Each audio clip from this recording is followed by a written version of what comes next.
All right, guys, welcome back. I'm going to wait a second before I do it.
All right, guys, we are back here at the Western New York Shootout. It is Sunday. This is women's doubles level Division A. And we have Twisted Tea taking on Guess Who's Coming To.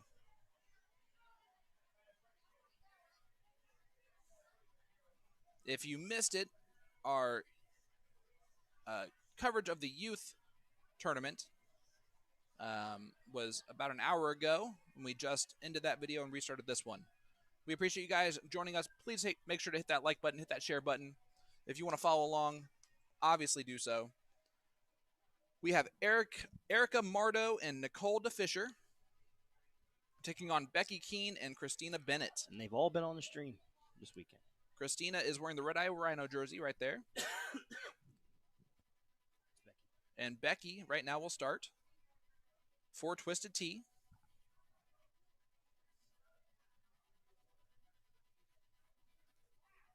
Here's Erica Mardo.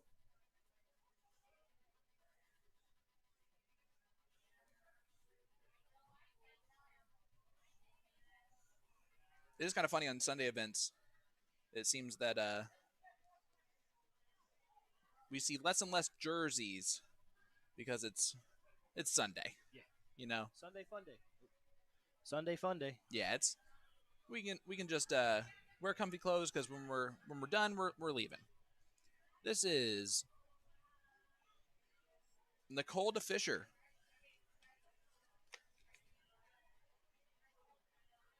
Looking at the 19s. Going to point the 17s instead. Smart darts. There's a nice 4 mark.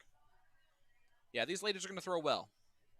And I don't just mean that like based on that round. I mean, we have only seen these ladies pretty much throw well. Tim? Yes, sir. I'm Sharon, sorry. No, you're good. You do your thing. I'll ask you this question in just a minute. You can ask away. I want you to give me your overall impression of everything this entire weekend, minus my driving and attempted to break the car by putting diesel fuel in the minivan and having to deal with me for 8.5 hours. Other than that, try to run over to deer. No. That was my one good move. You can't make it sound like a bad move. That was my one good move. At least give me that one. Okay, you can have that one. I did not kill a deer, and that is what is impressive because it was a family and they were in the middle of the road, out of nowhere. Here's Nicole. So give me your impression, bud. How the events were. If you want to see anything maybe a little bit different, part of your conversation with Brian, that type of thing. We just talked about Brian dispelled some rumors that we're floating around. Um, Overall, this is an excellent event. This is I would say this is a destination 19? tournament. Oh, that's a good looking dart. 6 mark. I would Yeah, it I is. would call it a destination tournament. I mean, it's it. I don't Even know. in January in upstate New York. I don't know too many soft tip tournaments that are open, right? What's there, Right. one or two maybe in the whole country? Yeah, Maybe the fact three. that there's a vendor that has just it doesn't matter Yeah. open tournament, and it doesn't matter what event. No, just come on. I mean, if you have verifiable viable stats, they'll put you in the requisite category or division. But if you don't have that, you just play at the top level. I will say this: we've been selfish to the point that whenever we do our local streams, we talk about Indy. how awesome Indy is and how the talent level is from not so much our not just our top tier players, but our mid tier players and how strong Yeah, we are that way. throughout the levels. Coming here and seeing this, This gives us a run for our money. yes, absolutely. I mean, this whole quarter, this Western New York, Western Pennsylvania, They can throw some darts, and that's Eastern across Ohio. the board. I mean, And the top tier guys, a lot of the top tier guys have only been playing darts for like 5 years, 6 years. yeah, there's a couple longer ones, but yeah, it's. I would say this just by watching this, and we need to start backing it up, right? We need to start traveling to these events and Yes. showing what we can do. Well, I think that the beautiful thing is that we've been able to show what they can do. Yes. And that has been the fun experience for us. The fact that we've had so many, and I really mean this, guys, I cannot thank all of the people who have watched us for the first time this weekend that have actually taken the time to go over to our Facebook page, hit that follow button, hit that like button, have shared our stream. That's why we do this. It's not to be here and just talk and become famous, because that's never going to happen. No, not at all. Here,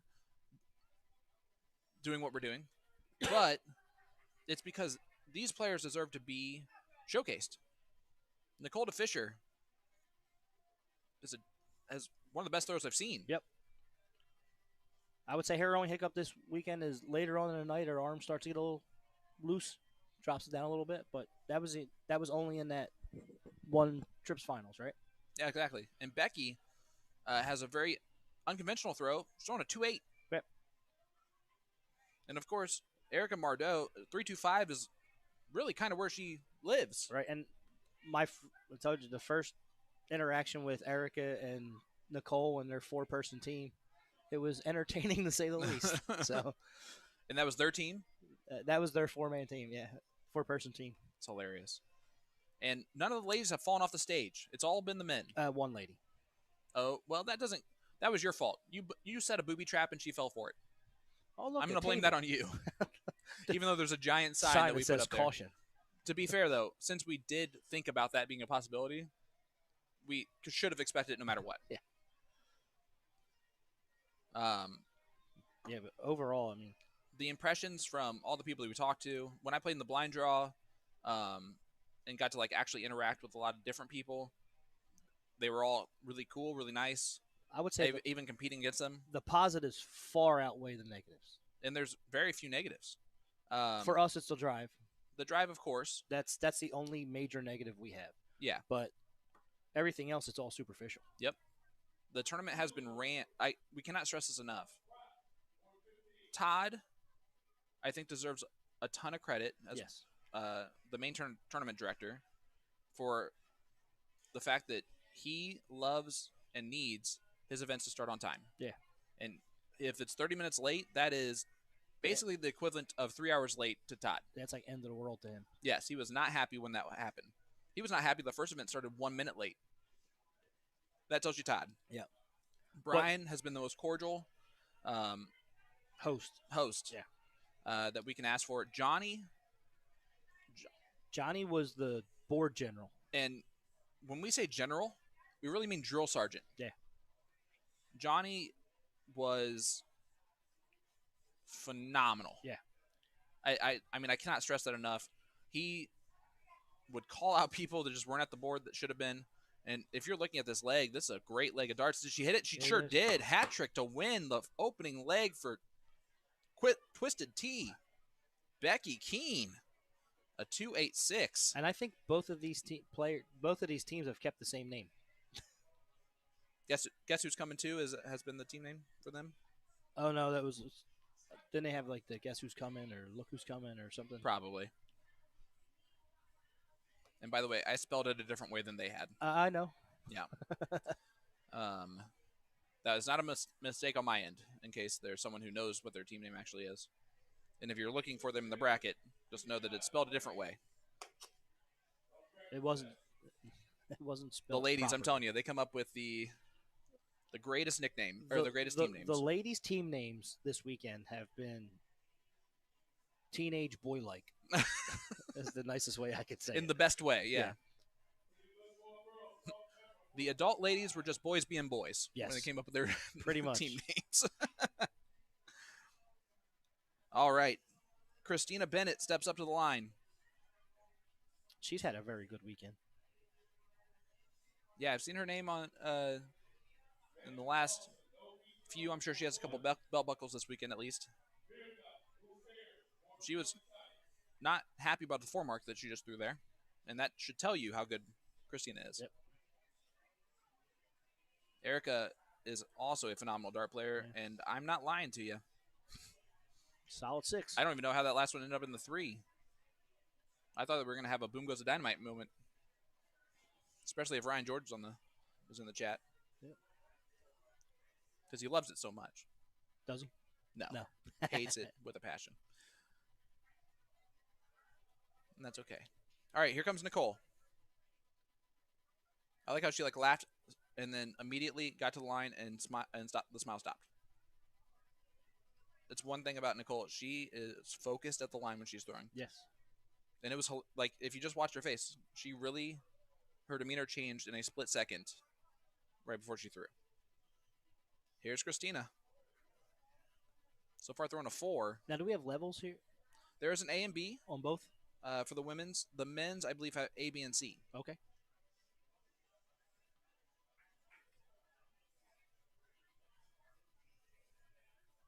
Yep, A, B, and C for the men. All right. And again, we have been told that this is the premier event of the weekend, so the doubles. They build this weekend up for doubles cricket on Sunday.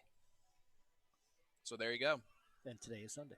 And that is impressive that the stamina level for these players, because we have seen a lot of them, and we've seen a lot of them in a lot of conditions.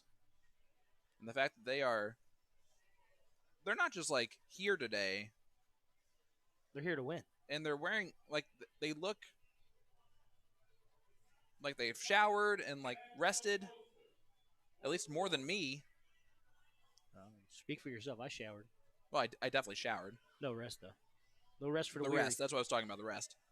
I have actually never done an event where my throat has actually been sore, I think, from talking. Like this event has been. And I love it.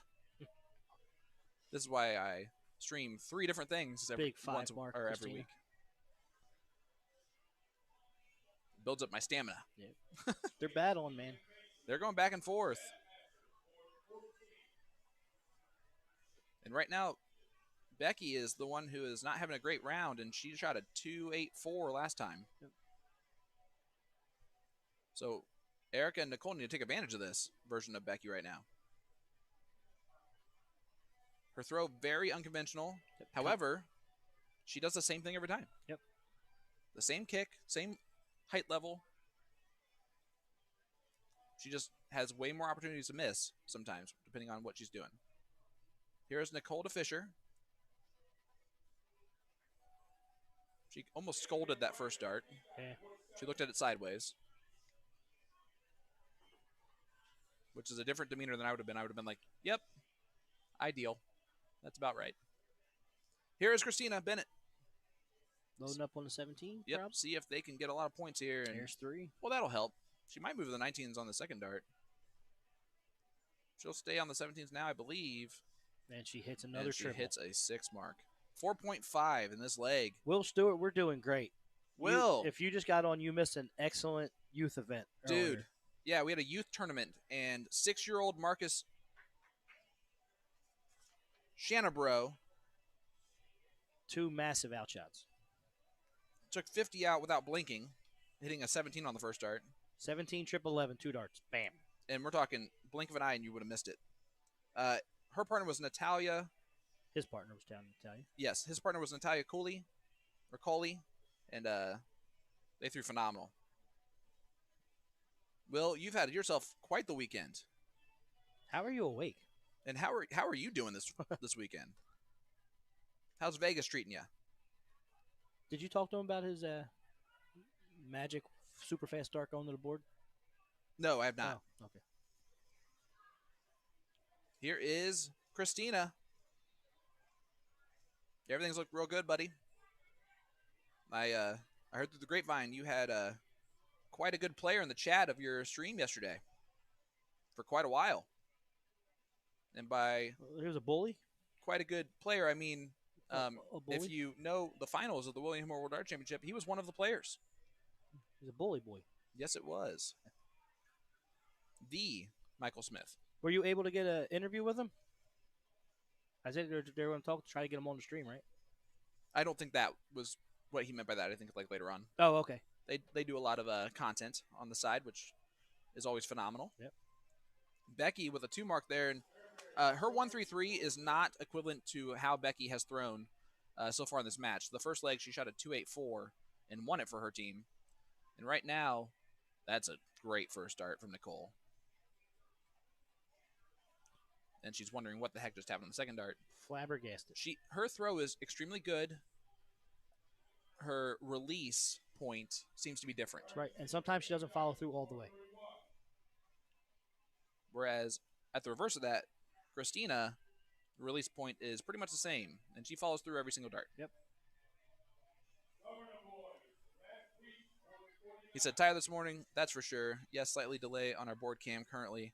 Oh, yeah, no, it was. You're good. We were watching it, and it they would let go, and it entered the board. The board's sped up. I was like, wow, that was pretty quick. But it's not even really that noticeable unless you point it out. Yeah. And even then, it's still perfectly crystal clear video you got, bud. Yeah, we were able to watch a lot of the was it the women's 501, I believe, with Shea Cole and yes. Who did she beat? I forget. Julie? Julie Weger? Yeah. Yeah. She played Julie Weger. That was the finals. I think Will knows. But seeing the I love that. Seeing the people behind the camera. That's oh no. Oh boy. Don't put this pressure on me. He said spoke with him via Messenger. Looks like he is all in for an interview and some commentary. What does that mean, some commentary? Watch out, Sean. I mean, I'm down. Don't get me wrong. Just know that I say stupid things without having him in the chat, so or without him talking to him. So just imagine that doubled. His facial expressions when he misses are great. Bully boy. And I love them when he hits him, because if he hits him, he has no facial expression. Yeah, absolutely. Talent level for Michael Smith is my favorite thing when might be the best. My favorite thing when Michael Smith's playing is going on Twitter and watching his wife and kids go crazy. Yep. The Miss 9 daughter into the big 3 video cracks me up every time I look at it. Look at this. Oh my God. 6 mark there from Nicole to Fisher, and a 2.5 actually might be a little bit below her standards, but that's a good looking dart. But look at how Christina Bennett is throwing in this leg. A 3.86. This is the Division A women's doubles cricket race to 2.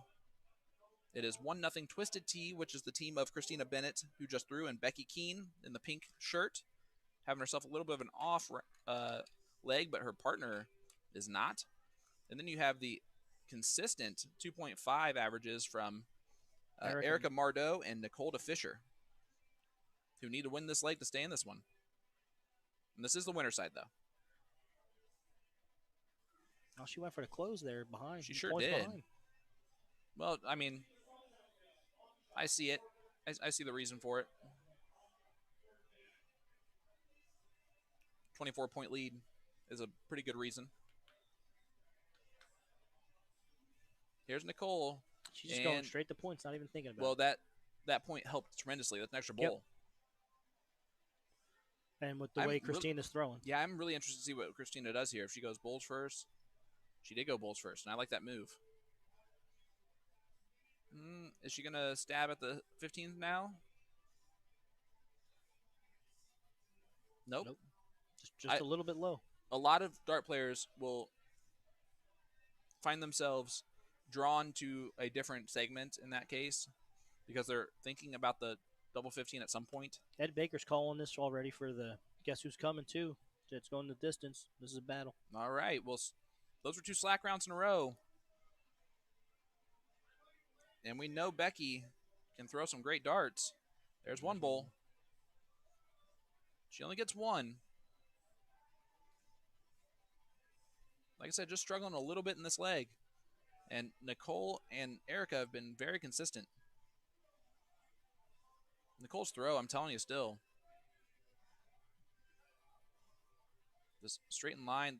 She got unlucky on the first and the third. Yep. Well, the third missed because of the first. Christina Bennett also has a fantastic throw. Hers is a little bit more consistent on her follow-through. But her release point right now is she's not quite feeling it. That's a good bowl in the last start, though. All right, Erica. Let's go to Whiskey Man Bullseye Cam, see if that's where she's going. It was until you did that. Well, once she missed, she went to the 15. Oh, for sure. I like that look. All right. Becky has winning darts in her hand. Still. No, she didn't. No. Not the first one. Silly Sean. That's one of the things where you say something and you just hope that you were right. Is Nicole going to go for it? Is she still going to go for it? She's not on the third, I don't think. She's doing the math in her head, and I love that. It did not do what she wanted to do, though. She's up 44 points. So that 15 technically was not helpful. And for the match. Oh, dropped boy. It low. Had that winning dart. But gets the point lead back and forces Erica to shoot at points. And they have really fallen off in the last couple of rounds for Guess Who's Coming Too. See what Becky can do. Oh, that's a great first dart. Oh, no. And she hits it anyway. She was shocked. What a match. That was awesome. That being said, Becky, you do not need to shoot at a double 15 with 2 darts and 2 marks needed. Yeah, Steve, Erica shot great all day yesterday. Yes. So did Nicole. Yeah, she's been very strong. Guys, again, if you are just joining us for the first time today, which it seems like a lot of you are, you need to go back and watch the video that was live earlier on Facebook. It has been titled the Youth Tournament. It was, guys, it's going to be the best hour. Well, about the best 45 minutes once we finally got going and everything that you'll see today. And it doesn't even matter what happens now. Yeah, the first match that was up, we didn't know any of the kids. We didn't have any paperwork. Nope. And we were initially just going to let them play and not do a stream. And we were so impressed by them just shooting at the right shots every time. So they never shot at the wrong shot. So we jumped up and made them send us paperwork. Made them treat it like it was a normal event that was going on. There's Skinny. Yeah, that is Skinny. Skinny has his own darts. And Skinny sponsored by Super Dart US. Yep. Yeah, he was very adamant about calling him the wrong name all day on Friday. Well, when you have your own Super Dart and the commentary team is calling you the wrong name, that's not necessarily the best thing. Oh, he's gonna mess. Nope, he fixed it. He's good. Yeah, but I'm worried about the wire for the camera. No, I know. He stopped it in time, I think. But guys, it looks like we're gonna have a match coming up with you shortly, or maybe Skinny just wants to throw some darts. Ron Thompson, thanks for the 100 stars, brother. Yes, sir. Appreciate you, man. Megan, you commented on the last video. I miss you so much too. I am excited to be home tonight, late. I apologize for not getting much sleep this entire weekend. Sorry about that. Deuces. I think we're gonna see if Tim drives home. Maybe I'll take a nap. I'll do my best. Let's put it this way: your driving style is more conducive for the drive home, and my driving style is more conducive for the drive out.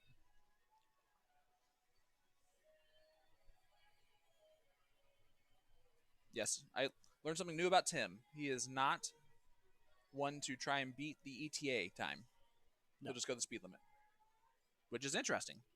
No. And Megan will never drive with you ever again if you're driving. I will leave an hour early and drive the speed limit to get earlier if I need to. There you go. And we stopped about 3 times, and I lost to the ATA originally by 4 minutes. Darn it. We can blame the deer. It was definitely the deer. That 8 mile the stretch. Doe. The deer, the female deer. Skinny's just having fun throwing a whole bunch of triples. I'm guessing he is throwing them all today. Or at least right there. All right. We are just waiting on another match, guys. We're going to take a very short break. We are live in Western New York at the Western New York Shootout in Batavia, New York. Sean Green, the Philly legend, Tim Neal. We will be right back. Stay with us. Hit that share button.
All right, guys, we are back here live at the Western New York Shootout here on this fine Sunday for men's doubles cricket. This is the C division, and I'm going to be completely honest with you. That means nothing at this event this weekend. We have seen some fantastic darters in every single level. This right here is AJ Williams, and fun story about AJ. While we've had a few fall off the stage this weekend, AJ took the maiden voyage off that stage. Heck yeah. Big Ron says he'll play with Tim next time here at the Western New York Shootout. And I'm telling you right now, if we are invited back next year, which we really hope we do, because this has been so much fun. The tournament run so smoothly. The players in the hall are all talented. It has been quite the experience, and I mean that in a positive way. The hotel rooms, location of them, we're going to give them a D plus. However, the size of them, A plus. A plus for the size for sure. And for an old school dart venue, this is pretty good. The stage stairs, we're going to give them a C. The players for their directions around tripods is a C minus. But they've all been so pleasant and great. And guys, thank you so much for joining us. AJ is the team featuring AJ Williams and Jay Smith. Jay Smith is the taller gentleman there with the black and white jersey on. AJ Williams is wearing the driver's cap right there, wearing his Air Force jersey. This beautifully sculpted individual is Robbie. His last name's Wigstein. Like Wigstein, which is a very ironic last name. I'm going to be honest with you, Robbie. But that hair is glorious. Mike McKinney, how are you doing, sir? It's good to see you, brother. Hopefully you're doing well. Let's go on into the bullseye cam. Ooh, and that last one just bounced up a little bit high for Robbie, so it looks like AJ will go first. It is cricket. Doubles race to 2.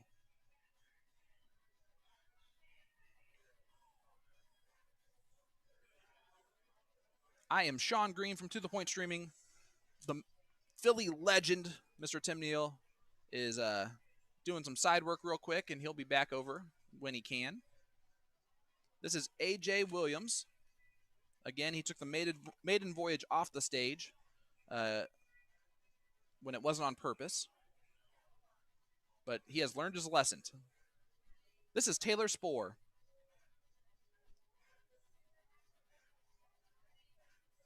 Taylor and Robbie are from about an hour south of Syracuse, New York. And AJ and Jay are from Albany.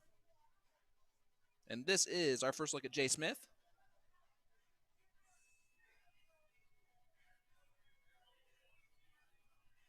And unfortunately, a little bit off on darts 1 and 3.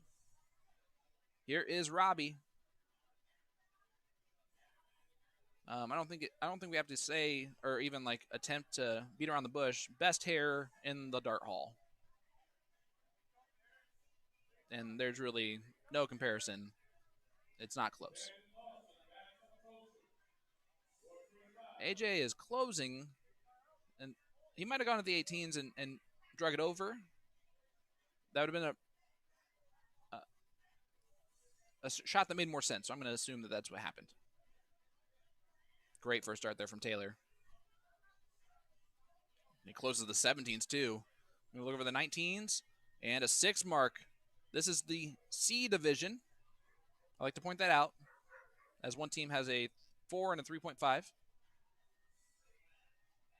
And it wouldn't be a normal stream for us anywhere if we did not hear a dog barking in the background. So hopefully you guys heard that. I believe that is the good boy belonging to Connor Martin.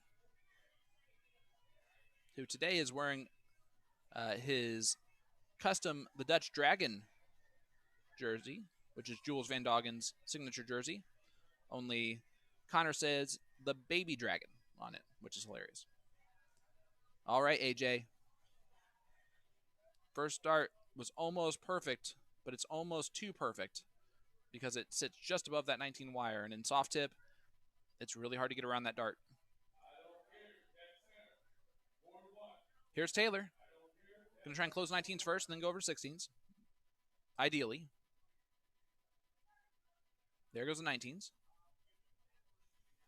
And he reasonably stayed there. I like that move. Once I said it, I hated what I thought.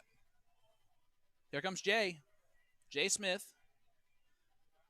That's a big trip 16 on the first dart. Second dart was really good too. And a big 5 mark at the right time for Jay Smith. Here's Robbie. Robbie's going to trap. Trying to play a trap game there. He'll get the points on the 17s on the last start. I don't know if I like the trap move. You're leaving the door open for your opponent. But AJ has to walk through it. And he gets one.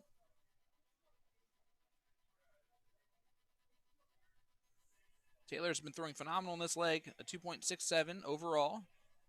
His partner Robbie's throwing a 3. He's just sensibly pointing right now.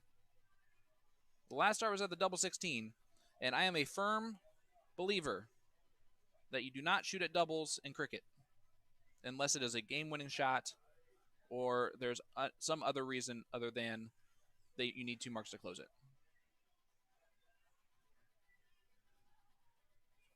That's all right. And we are joined by the Philly legend, Mr. Tim Neal. What's up, brother? What's going on? I'm back. Sorry. We missed you. And by we, I mean the chat, for sure. Ran into B-level Jesus. Sorry. Oh, my gosh. Well, you can ask for a miracle. He's hard to get away from. Yes, he is. Super nice guy. That's Mike Pimpleton. For those of you who have not been watching along this weekend. He said today he's C-level Jesus. I don't know what that meant. Means he's in C division. Is he really? Yeah, I guess. So, B-level Jesus in C division, that's not a good sign for that C division for anyone else. And I like that he now refers to himself as B-level Jesus. He makes everybody call him B-level Jesus. That's so awesome. His wife is like, I am not calling you that. He's like, yes, you are. Oh, man. We've had some awesome characters this weekend, man.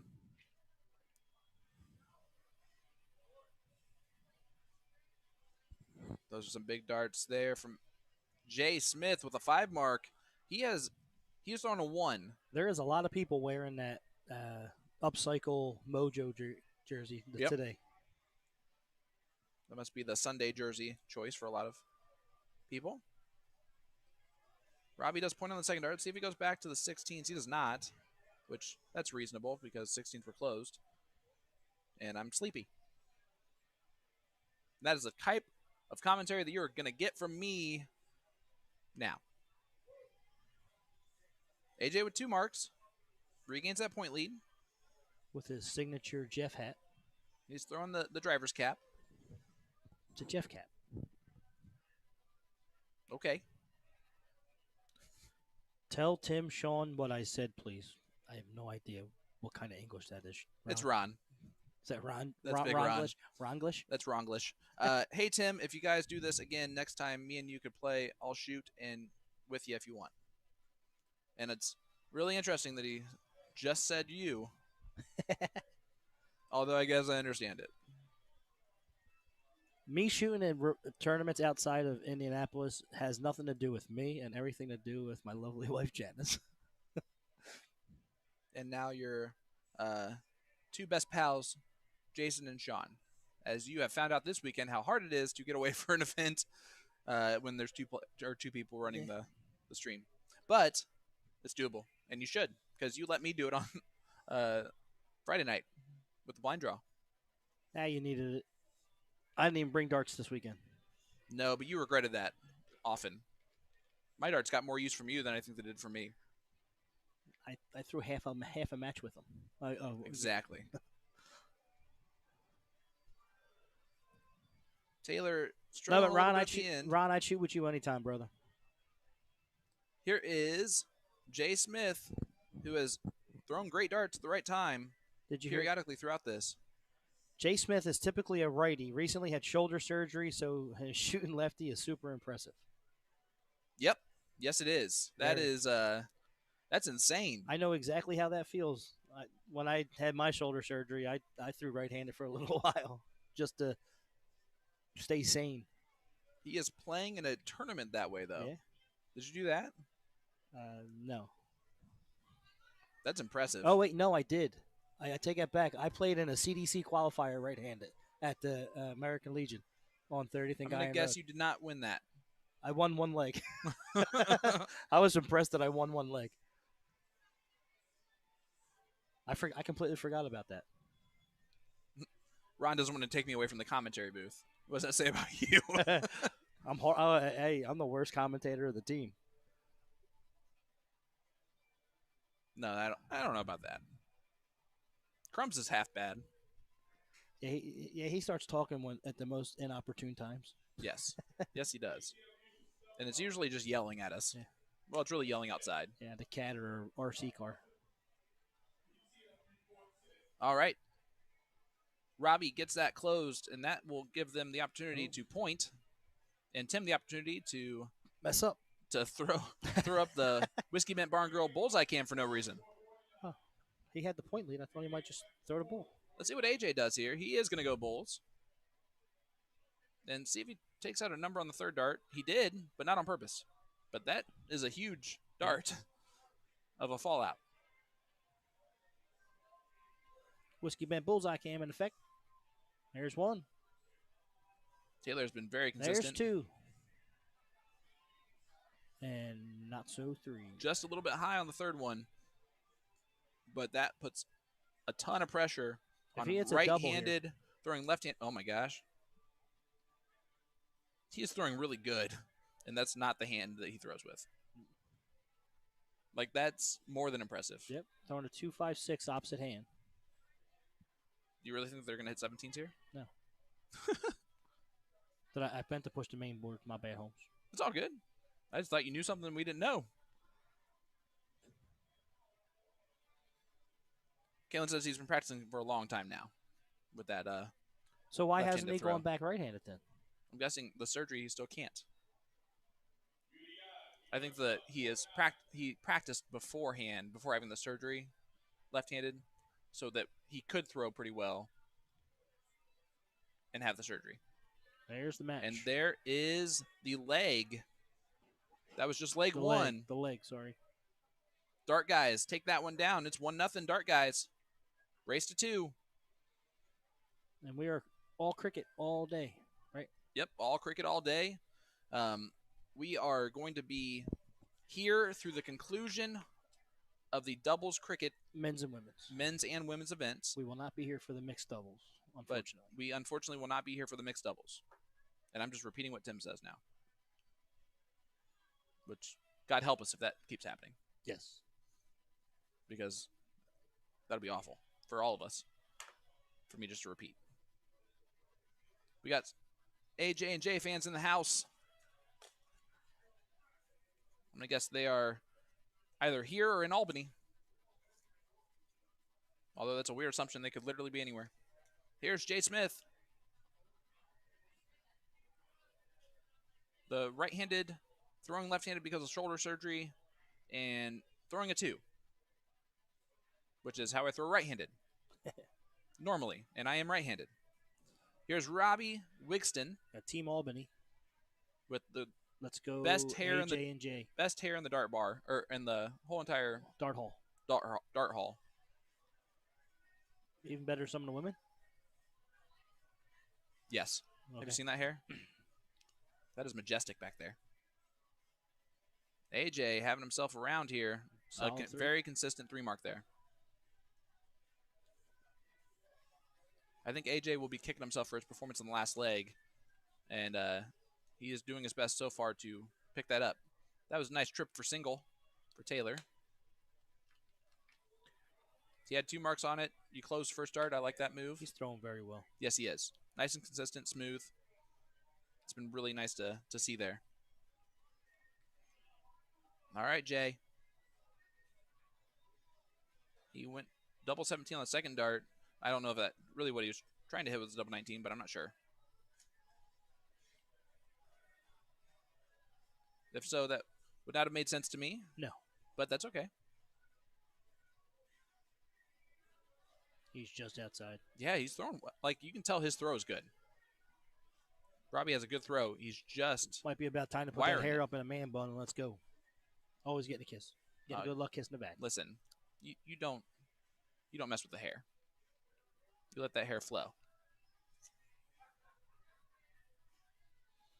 All right, Taylor. See what you can do here. Should be going to 17 here.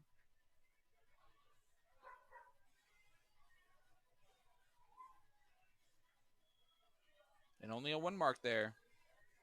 Big opportunity here. Yep, big opportunity for Jay. He takes advantage of it. And he does. Sure does. 16. Trip 16, trip 15. Boom goes the dynamite. A white horse there for Jay Smith. Opposite hand. And he is normally a right-handed player, and he's throwing left-handed because he had shoulder surgery. And he hits a white horse. And Robbie says, the white horse, I'm going to hit 2. We're a little bit off. Here is AJ. Can go right at the bulls if he wants to. Yeah, he stayed there for all 3, and that's what you have to do. You have five looks like he's wedges. throwing brass darts. There's everything about AJ screams old school, so that would not surprise me. That or he's got gold titanium coated darts. Not everyone's as special as you. Whiskey bent bullseye cam. Threw a white horse in the last round, and Jay is trying to get 1 bull at least. He does not. Still throwing a 3.25. And we'll stay here. Remember, this is the C division, and we just saw a white horse.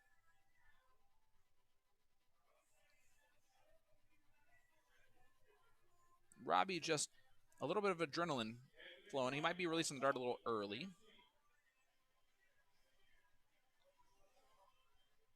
And AJ with a double bull. And does not finish it out, but brushed that third one. Yep, he sure did. He didn't want to think about it. He wanted to get to the last leg decider and move on. Taylor, a chance to put a little bit of pressure on him, although can't really, to be fair, do much. He does close the bulls first. And this is where I would be sarcastically be like, I close the bulls first, we win.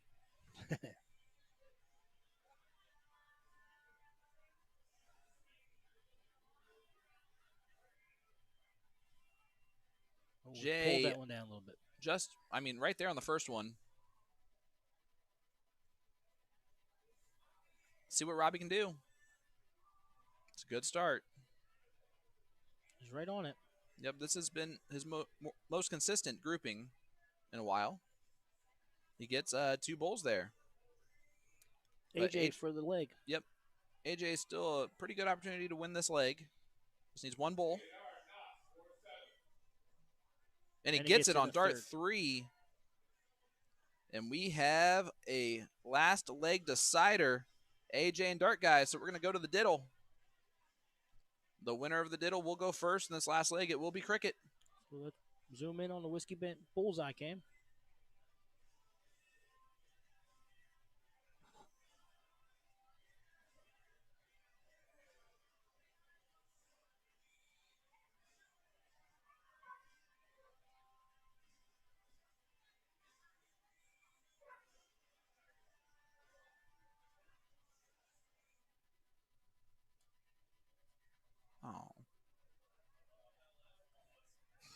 Oh, you want to go back? No, it's okay. Who got it? AJ. AJ will go first in this last leg decider. Here we go. We are here at the Western New York Shootout, live in Batavia, New York, at the Quality Inn and Suites. Big 5 mark. And we have with you guys today the men's and women's doubles cricket tournament. I am Sean Green from To The Point Streaming, joined by my partner in crime, the Philly legend, Mr. Tim Neal. That's me. And these two events are Knox Amusement's premier events of the tournament that they decide. Yes. Yes. Either that or they just wanted us to stay till the end of this one. And so they lied. But they are not going to do that. And typically, like, every event I've ever been in, like, they're the premier event's usually on Sunday. Yep. But it's usually a singles event. So you're showcasing your singles players individually. Ooh, a big 7 mark there from Robbie. And Robbie has the throw to do that. Yeah, his last 3 throws have been really compact and grouped well. Yep. And AJ with a nice 4 mark already on the 18s. And he answers with a 5. Yes, he does. And we're at 76 points. We have 2 matching 5s. I'd get rid of the 19. No, yeah, no. 7 and 5. No. Never mind, look on the wrong side.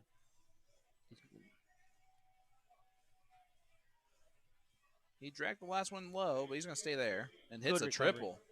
Good recovery on the last start. That's 5-5-4.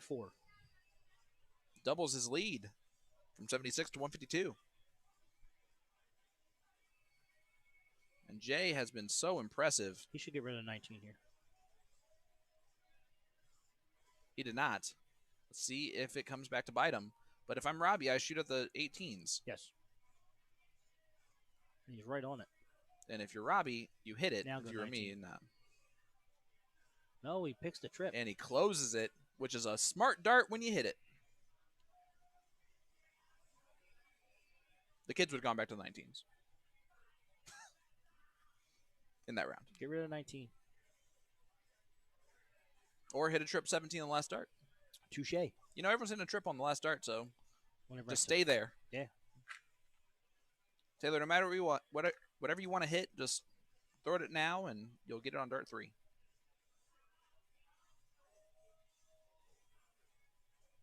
Well, yeah, I know. Now what? You lifted 16s. I would have pointed. I probably would have too, but if he hits that 16, that's a big dart.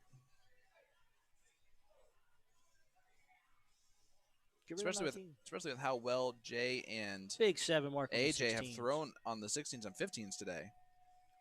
A big, huge 7 mark. I'm telling you, Jay is showing up at the right moments, but Robbie's throwing a 5.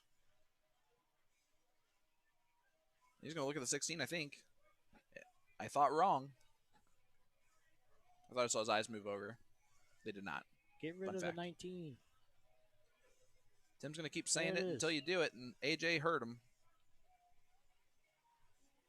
Stay there. And there's the point lead. There it is. And we have a little shift in the match.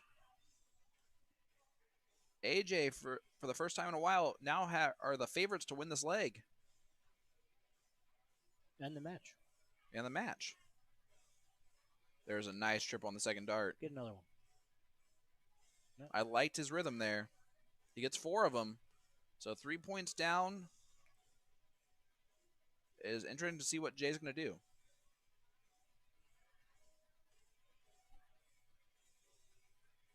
He's going to go 16 some points after the first dart. And that's a very smart dart. Yep. Very Smart round. sensible. About as sensible as it gets. Robbie a chance to go trip and re-control this thing. And now he needs a triple just to get the point lead. Double would have done 2, but down 5. If I'm AJ, I take the first dart at the close. Now I'll stay there.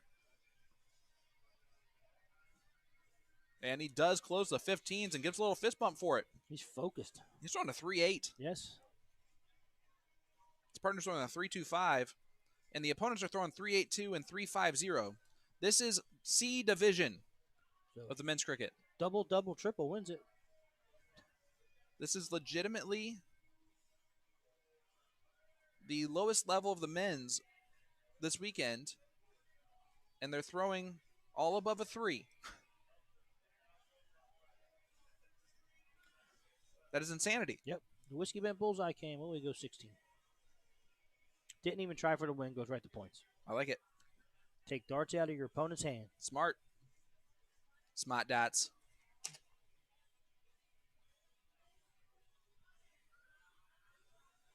And Robbie shot at the bowl there on the first start. And he's going to stay right there. Oh, man, Just those are outside. good-looking darts. Save the bowl for AJ, huh? Maybe. He did shoot out on the first start. Gets it on the second, so he'll stay there on the third. And he falls into the 16. Perfect. We've all done that shrug. Yep. Yeah. The sweet. Taylor is going to, he shot at the 16 to close it first. Staying there and not too close to it on all three of those. That might have been one of the poorest rounds we've seen from Taylor. Yep. He's also throwing faster. Yep. Jay just 2 bowls away. He hit a 16, which I don't know if that actually mattered. I don't think it did. That 16 there. And now it's gone. We'll stay on the Whiskey Bent bullseye can for a minute. Yeah, he's frustrated with his release point. And that's understandable. You can tell he's a great shot. Jay wins it. Fist bumps.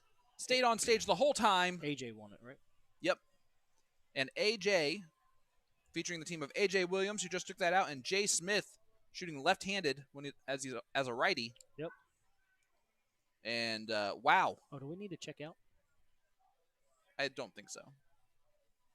I mean, all my stuff's out of the room. I know. Should I go double check just to be safe? Yeah, I guess so. Have you already? All your stuff's out, right? Okay, good. It's getting cold. Is it? How's it feel today, out there? Is there any snow? No. Not yet. Oh, cool. Yeah. Great round there from those guys. That was the C level or C division. 2-1 victory for AJ. We're going to take a very short break. We'll be right back with you. Stay tuned at the Western New York Shootout Cricket Doubles Sundays event. I'm Sean Green, joined by the Philly legend, Mr. Tim Neal, and we'll be right back. Stay with us.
And we are back. I am Tim Neal from 2 to Point Streaming. We are at the Western New York Shootout in Batavia, New York, brought to you by Knox Amusement.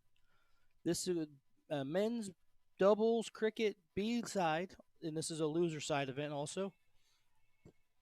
We have Bobby DeLong and Lou Moriel versus Mike Ryder and Tim Hayes. This is Bobby, and he's piddling already.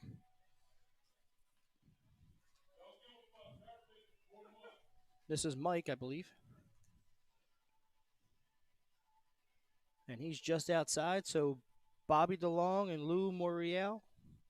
I'm murdering that last name. Morielli will start off.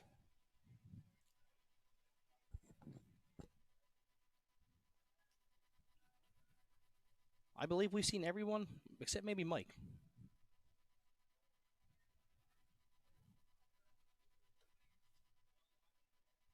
Nice 4 mark there. Interesting that he didn't stay at the 20 there.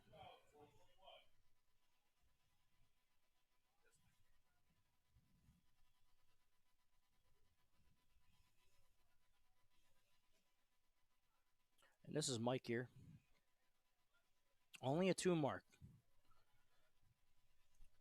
So this is Lou coming up to the line.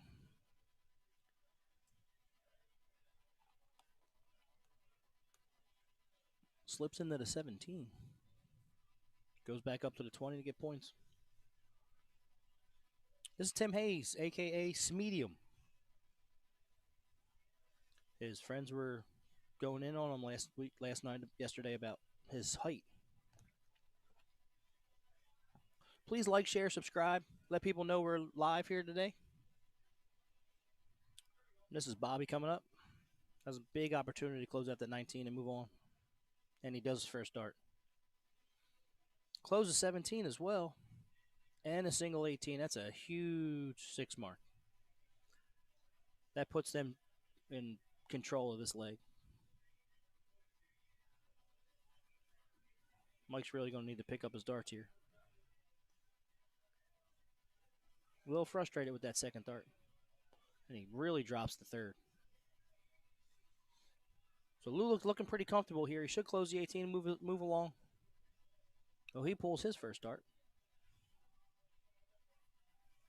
He's getting a little snatchy there. But he does close it. He does the bare minimum. Tim here needs to load up on the 16s.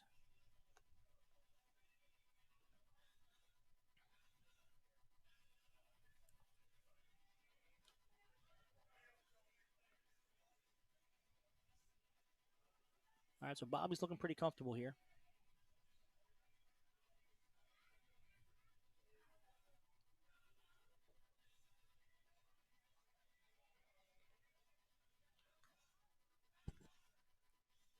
And what a big 6 mark.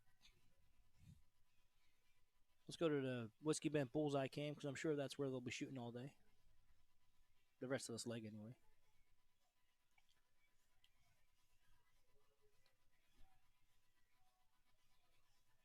And he gets 2. Not enough. Nowhere near enough. I think they need to just work on their throw and follow through the rest of this leg.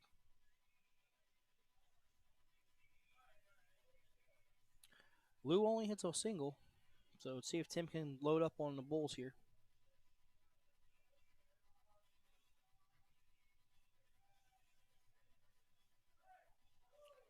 Yeah, when they've been like 1 hole out in the first couple of legs, they got behind pretty quick.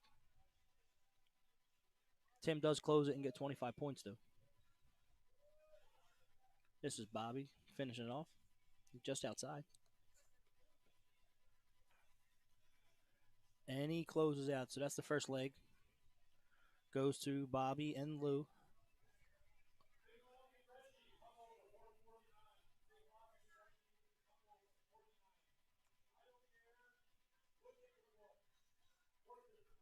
All right, so this is Mike here starting off. See if he can improve on his throw. He's right there. He's just 1 hole out. There he goes. There's a big triple 20. Only a single 18 to follow it up, though.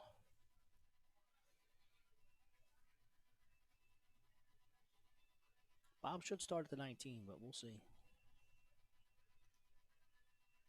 He does go up and close to 20. Why did he throw both of them? That was puzzling. So Tim's going to close the 18s because they already had one mark there. The solid 3 there.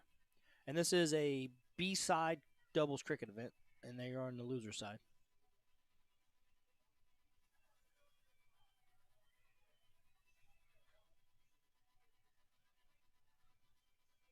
Darts are getting a little snatchy on this match. Let's see if Mark can get rid of that 19 now.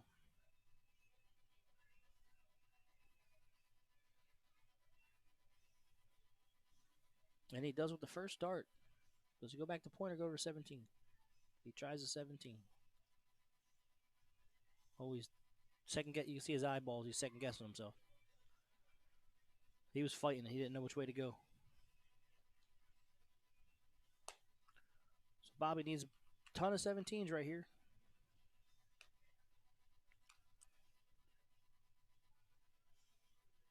Only able to manage 2.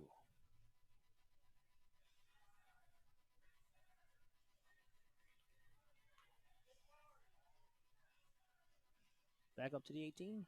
No, he stays down.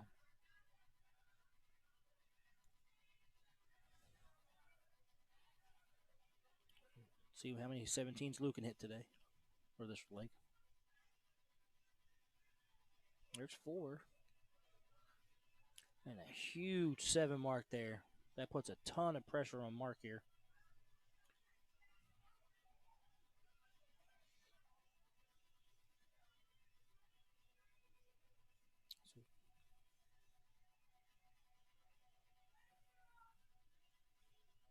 So this gives Bobby a huge opportunity to close out those 2 open leg wedges.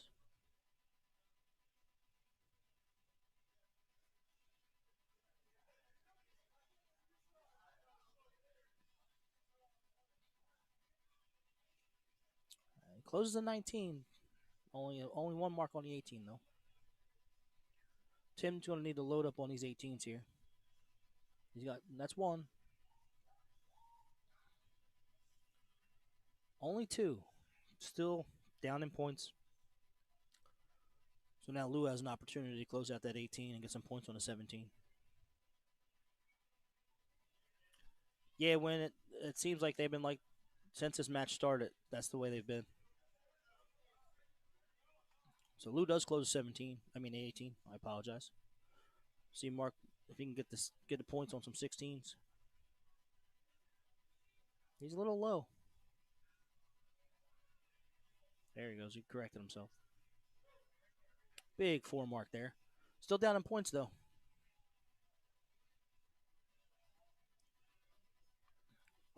Bobby's old school. He throws some we call hero darts. He doesn't really shoot the typical correct way, but he usually hits it. Just like that, the 3rd dart picks the triple 16. So Tim's going to move to the 15. He's got to fix his tip.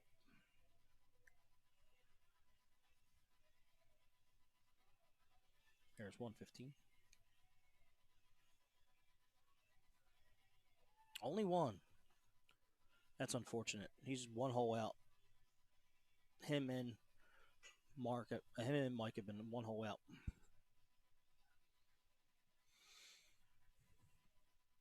So Lou hits the triple and goes a bull. And he hits a double bull. They turn this leg upside down. Whiskey Bent Bullseye Cam.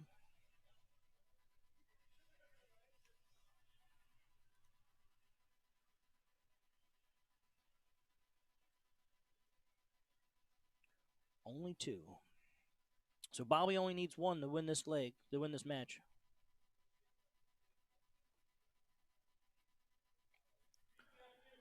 And welcome back, Sean. This is the Bobby and Lou win the match. Oh boy. 2-0. That was a match? That's the match. I missed the whole match. The whole match. Did you notice that Lou is part of the nation? Yeah. Got his Bearded Dark Guy jersey on. Yeah. Shout out Galaxy Barrel and Galaxy Apparel Design, and of course our great friend Jason Watt, the Bearded Dark Guy. Yeah. Yeah, that was quick. Yeah. Mike and Tim, they were just in the beginning. They were one hole out each way, and then Mike started dropping his darts a little bit. What's the B level? I see a 4.36 there. Yeah. Well, Bobby, Bobby DeLong. All weekend he's been shooting the old school hero way, and he's hitting them. So hey, some days that route works. Today might be that day for Bobby. When that place is 13th through 16th. All right, let's see what we got now. Might have coming up here. Bathtub Toaster is waiting in the finals of the Doubles Cricket A, and I know that is Connor Stewart and Mark McFadden. Yes. And they are waiting on the winners of the Better Connell. and Team 2000. And Team 2000, which we can only hope is the team that the other Connell's on. Or that they're both on the same team today. Which would be hilarious if they named their team the Better Connell, and they're both on the team. Well, Ed was on the Better Connell. Yes. Connell, so. No, it was Jeremy. Jeremy and Ed. Jeremy and Ed. Yep. All right. Looking at the B. Men's. Tim, you shot well. You just had a couple one-hole outs there and got caught behind the 8-ball, so to speak. As they say. Hey, it's Elmo. Yeah, that's when Sophia dressed up as Elmo 2 years ago. Speaking of which, I do want to shout out my family. My wife, Megan, has been holding down the fort all weekend. I'm happy she's been able to have a little bit of fun, but I know other than that, she's been playing Super Mom, and I appreciate you allowing me a way to do this. And I know Janice is really ready for you to be home, Tim. Yeah. She wasn't happy. But she's killing it over there. As always. As always, guys. I'm Sean Green. Tim Neal's my partner in crime. We are missing our third member, Mr. Jason Ives. But we are having a great time this weekend. Yes. The Knox Amusement featured Western New York Shootout. I was talking to Todd, which is why I was gone. I'm sure Todd's ready for it to be over. I think Todd's excited for the weekend as a whole, as it ran. Yep. I think he's able to start breathing a little bit more today than the past couple days. And let's see what we got going on over here in the women's side. Give you guys an update on that. Old School is in the finals. They are sitting on the king seat, and I do not know who is on that team, unfortunately, but Tim will know in just a second. And for the fourth place match, surprise, surprise, there are two team names that I cannot say out loud on the stream. Don't Give a F Word and Dart Biatches, which we've seen a couple times this weekend, doing well. And let's look at the B division, which has even more vulgar names than that. Like the Notorious V's are back. And do you see this? That matchup? Like, you want to talk about, oh, man. Lady D and Amazing are sitting on the fourth place. And then on the other side, they're a couple rounds behind that. So they're going to be waiting a little bit there. The king seat, or queen seat, is New York Tough, NY Tough. They've been there a couple times. Yes. They've been sitting in the king seat a couple times. We were looking at women, correct? Yep. Was it A or B what we were looking at? We were looking at A. And who was the team name? Old School. Old School. We saw Twisted Tea. Old School is Annette Dempsey and Selena Welty. And Selena has been on our stream a few times. Yes. She is from Gettysburg, PA. There you go.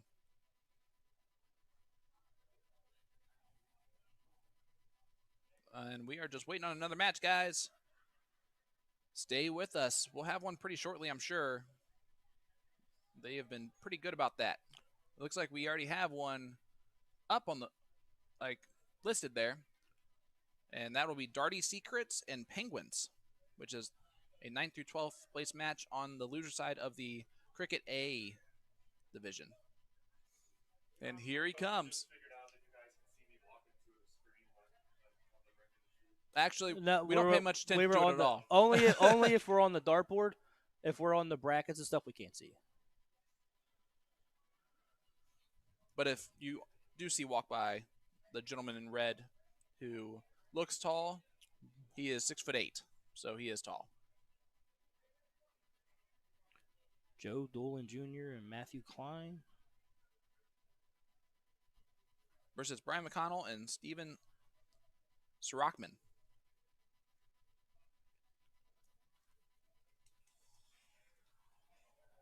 I did that thing where I forgot what I was doing completely. So Steven Sirachman, is that Skinny? It is. That is Skinny. We got his name right. Yay. Skinny and Brian. Brian's a great shot, too. So that'll be an interesting match, and that's on the loser side here. Yeah. They are Team Penguins. So they must really like that. He's a Yinzer. Yep. Pittsburgh Penguin. There you go.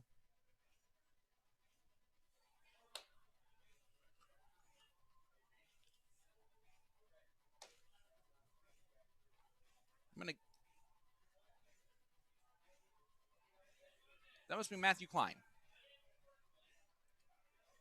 Because I remember the other three. I don't see Skinny, though. Yep. That's Brian in the BMAC jersey. Pretty sure that is Matt Klein right there with the green hat on and the gray. Joe Doolin Jr. will be wearing the Milwaukee Brewers hat. Yes. That's a big hat. It is a big hat. And then Skinny, well, you'll know him when you see him.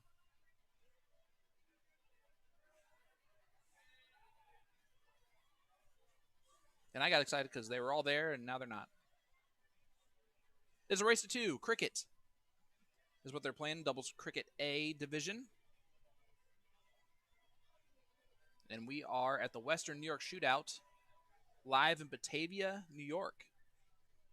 And I will tell you, Tim, it was fun to have a Bills game on of meaning and be like in Bills country at the same time.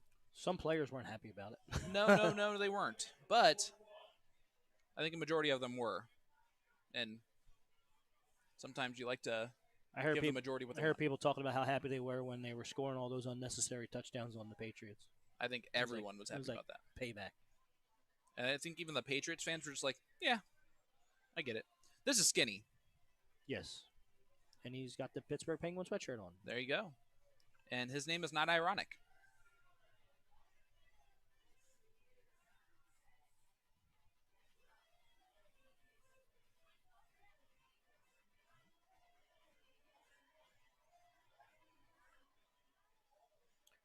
B-Mac having fun up there. Said he's on one this morning, didn't he? He's just having a good time today. There's Dolan in the back. Getting ready to come up to the stage. So they're going to get going, hopefully rather quickly. I think they will. I think that's an older version of the Knox Amusement Western New York Shootout. Well, this is jersey. No, fun fact, this is the first year they called it that. What? Before it was just a Knox Amusement tournament. Oh, okay. I like the Western New York Shootout name. Yeah. A lot. Thanks, Dad. Have a great rest of the weekend. And we'll see you next Tuesday. Thank you, Mr. Neal. We appreciate that. Trying to throw you off by not calling him Pops. Richard, what's up, brother? How's it going? When are you going to get here? Said he was trying to get on the road. Wynn would like to thank everyone that made it happen for us to be there or be here this weekend. that she's happy that they got to watch their Dart family and be there in spirit, even though they couldn't come. And she said that we were awesome. Win, you have been absolutely fantastic and vital in big moments for us in our sleep-deprived selves. Hopefully you guys have enjoyed the coverage of this event this weekend. Please let the tournament directors know if you've enjoyed it. And if not, just forget we were here. And don't say anything at all to the tournament directors. Yeah.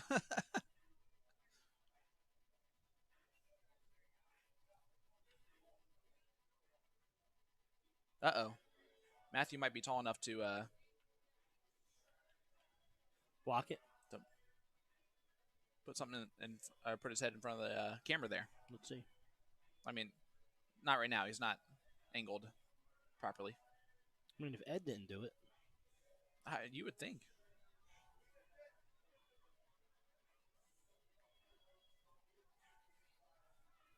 Knowing our luck, that thing's probably just like slid down a little bit slowly, and that's what we've been adjusting. I tied it pretty tight. I mean, I screwed that screw in pretty tight. Thanks, El Capitan. Jason, you're the best. We miss you. Richard, it can. We could also just like what are you the microphone. What are you trying to hear? Yeah. I talk typically quiet, and I have a hard time. Yeah, Tim is the quiet one. I'm typically the loud one. However, I think this weekend total, I might have had one night of sleep, hours-wise. So I am less chatty than normal, which is my own fault. Just to let you guys know, at 1:15 p.m., we will be bringing in Brian and doing a quick 5-minute interview with him. So that'll be at 1:15 today. So they will pause our board from getting matches starting at 1:15 just so we can have Brian come on back here and just talk to him. Do a recap. See what's going on in the future of Knox Amusement. Yep. And kind of get the story of the tournament and all that good stuff. He's a very nice guy. You'll love talking to him. Is anyone else having issues with sound? Or is it just Richard? Because usually they're pretty boisterous when they can't hear us. Yep, and it's we haven't changed any settings. No. On it whatsoever. So we're on, right? Yep. I mean, on that. Yeah. Sounds good to El Capitan. All right, here's Brian. See what I mean about his head? Oh, when he walks towards the board? Yep. He walks in towards, like, at that angle. How tall is he? Yeah, he's taller than Ed? I don't think so. I just think he's just in that right spot. Should I go ask him a little bit? No, it's okay. Brian got the start, so that is that is Penguins going first. Jason, I'm trying to inflect a little better.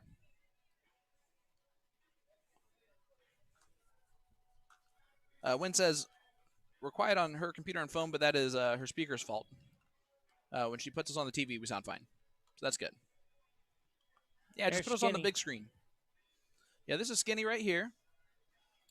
Closed the 20 first start and then moved over to the 18s. Got it done.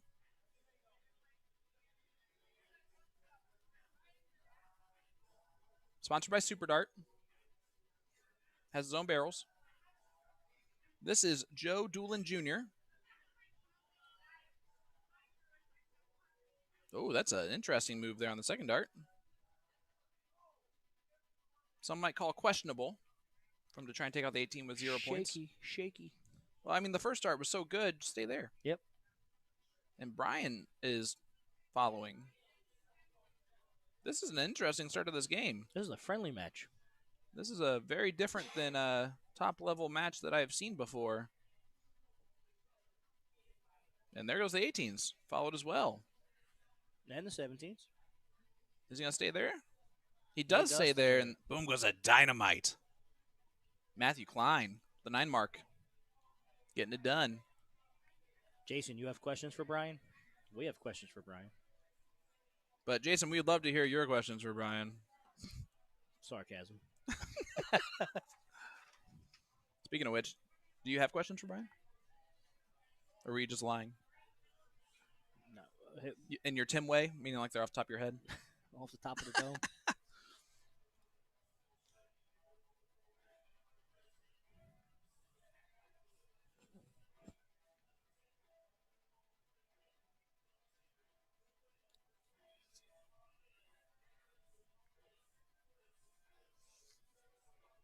One of us got to talk to him.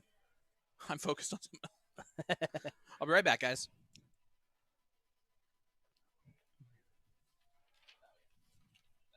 That's not it. Big Trip 16 there.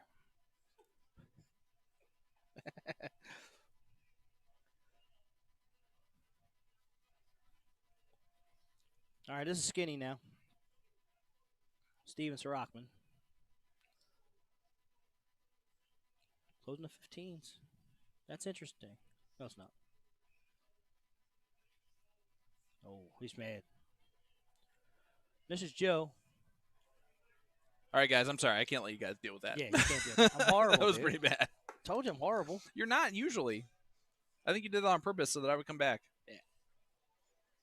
It's like, watch this. I'm going to revert back to like Tim first month of being on the monotone mic. Tim not know how to speak. I love it. Here's Brian. Brian gets 3 bulls. 3 bulls there, including that double on the last start. That was a good round. But Matthew, with a 9 mark on the board, puts his team in prime position to take this out right now. The Whiskey Bent bullseye came. Make it 1-0 for the Penguins. And he gets it 2 right darts. there. There's a 5-1-8. And I don't care who you are. Those are great darts. So Joe Doolin Jr. and Matt Klein take a 1-0 lead. Darty Secrets, Brian McConnell, and Skinny are going to try and stay in this match and in this tournament. Only 2. That is not the start he was looking for. No. Not the way Matt's been thrown. Matt's been throwing, no.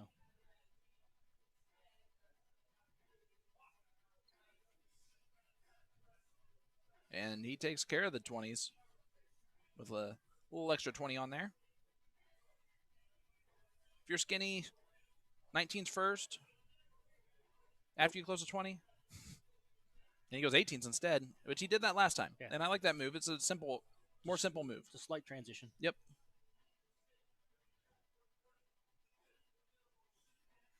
There's Joe, big triple 19 there. Just underneath in a triple 18. Goes back to the 19, the 4 mark. They got a 39-point lead.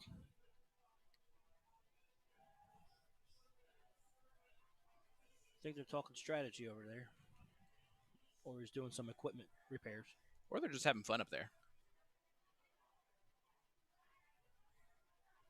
You're talking about Brian, though, weren't you? Yeah. He was doing Awesome. some equipment repair. Ah. All right, here comes Matt, who's been throwing phenomenal so far in this match. And this is our first look at him.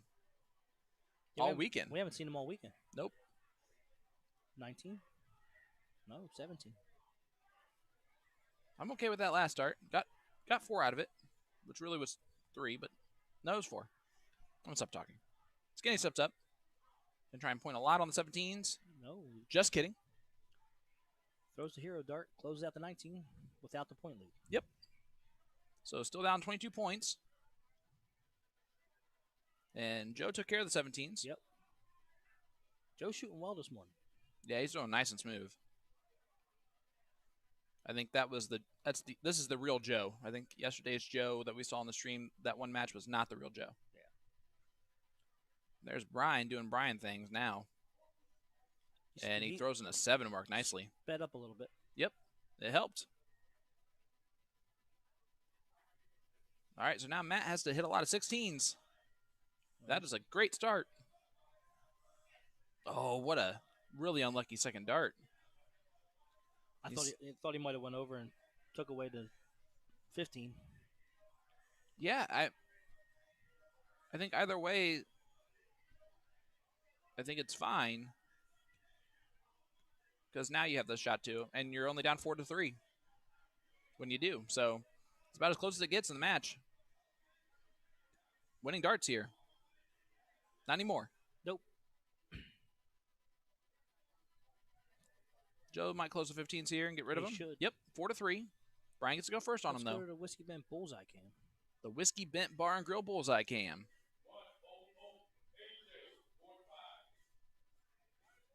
And he only gets one.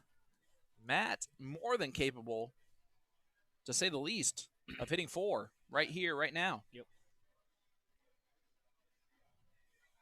By the way, I really hope, see, Matt's been on this stream like 4 times. Oh. And we're so tired and sleep deprived that we just don't know. We or just blanked. Because he doesn't have a jersey on? Yeah, uniform. Uniform. He only gets 1 bowl, though. That's surprising. It is very surprising, and Skinny, it will be even more surprising if he doesn't hit 2 bowls here.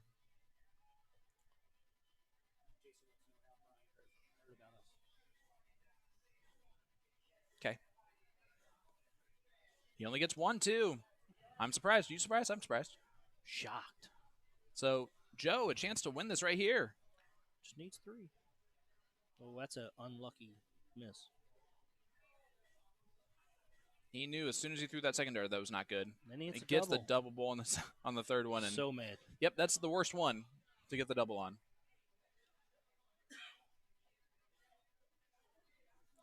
And there goes that leg. So it is 1-1. Darty's Secret still in it. A 3 and a 3-2-5. I'm not trying to be offensive to any of these 4 players, but we have seen those types of averages in B and C today. I think that's more saying something about B and C than A. Yeah. It looks like 1 hole will make the difference, and Penguins will go first in this last leg decider.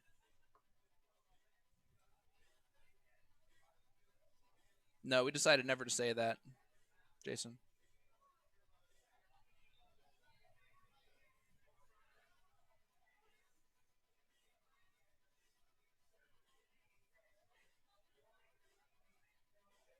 And yes, no, I'm purposely not saying it out loud. That was a solid 4. Huh? What's he talking about? Have you guys mentioned our weekly show, The Siege? Never. I don't even have that in my chat. That's weird. The last thing I see is questions for Brian. I haven't had anything since then. I hate Facebook chat. Well, why don't you tell us how you really feel about it? I hate it. Oh.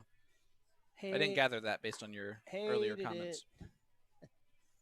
All right, here's Skinny. Going to hit a lot of 19s, ideally. I'm going to close it out and get back into it. And only gets 2 of them. So we'll see what Matt does here. It's really he could do either.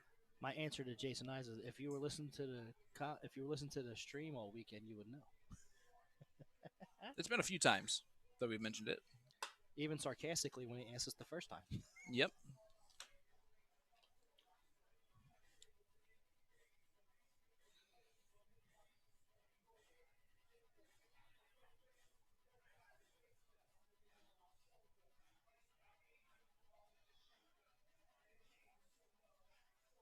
This is a more typical A-level cricket match.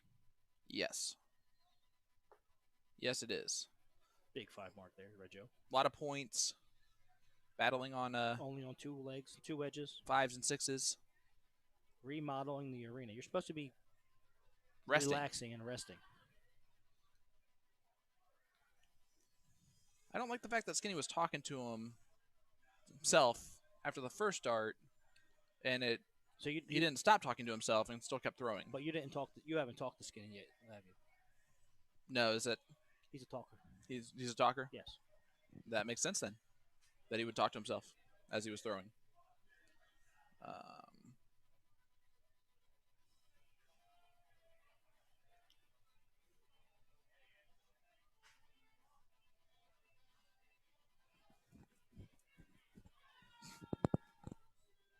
Here comes Joe, and we need to move the big guy. He's too tall for us. Which no one has blocked it all weekend, even with Big Ed. No, that's why I'm wondering if somehow that setting got changed a little bit on the height.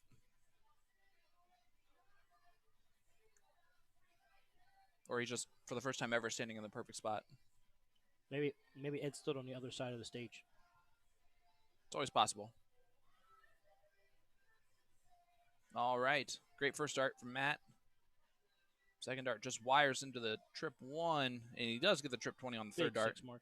Big 5 mark. 5 mark? Nah, it was 6. Technically. It was a 5. Semantics. Not really. Yeah, so if you're seeing a little shadow there, that is just, for some reason, Matt is in the perfect spot where he stands. He is a tall drink of water. Joe can tell when that first dart is not going where it's supposed to go, which is a good sign, actually. We have to do an inclusion zone around on the stage around. I have some ideas. We got ideas. Yep. I have some ideas. I have some thoughts. One involves a fence.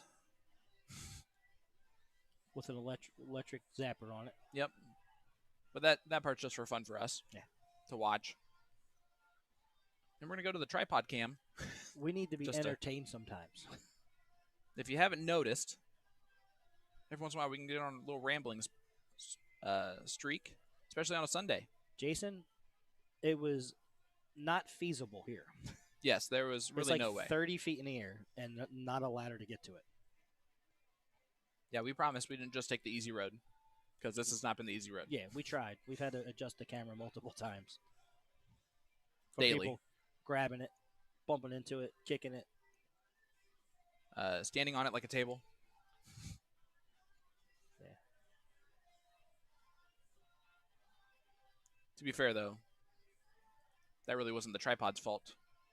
It's some of the people who accidentally knocked into it were doing so very much on accident. Yes.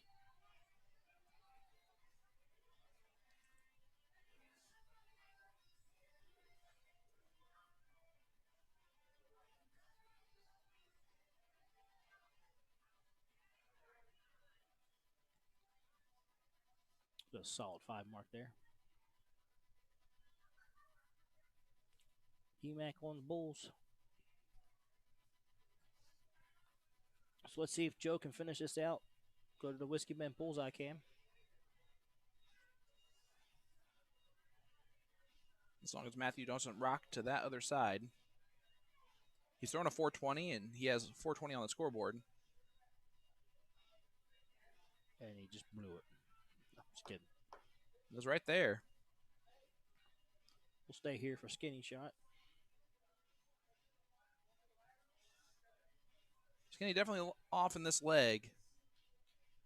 He just And threw those that's away. the wrong time He because just threw them away. it is 1-0 or 1-1. So For the match. for the match here for Matt, and he gets it on dart 1. He threw very well. Yes. Very impressed with Matt. He was the most consistent out of those 4 people. He's probably been on the stream 4 times, and we just don't know. remember. We would remember. Yeah, because he would have stood in that spot. All right, guys. What time is it? It is 1:06. Okay. So we will stay here most likely, but we will let you know shortly what we are going to do. Because if we have another match on this board, 115, it's going to turn into about 125. Yes. That's okay. If that is the choice that is done, that is just as done. We're easy. Let's Thanks for tuning in. Please make sure you like, share, subscribe. Let people know we're live. yeah, hit that notification button for us if you would. Head on over to YouTube if you have not yet. Indie Darts is our YouTube page, and you can subscribe to our YouTube channel.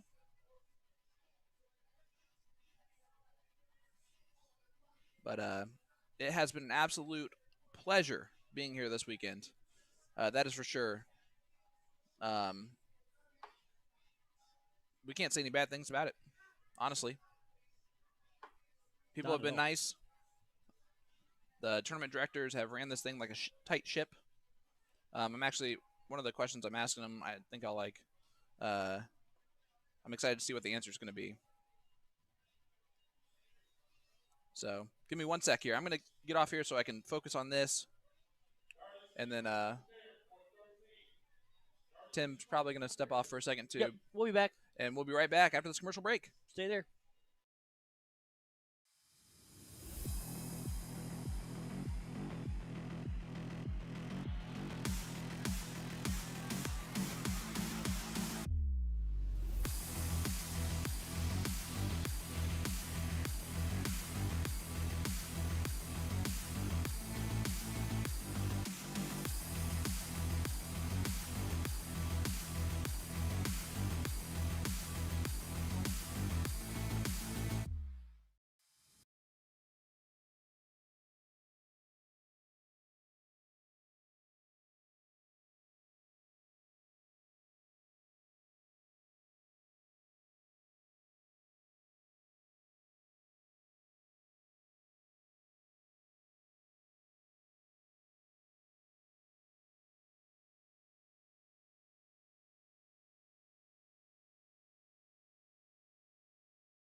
All right, guys, we have a special treat for you.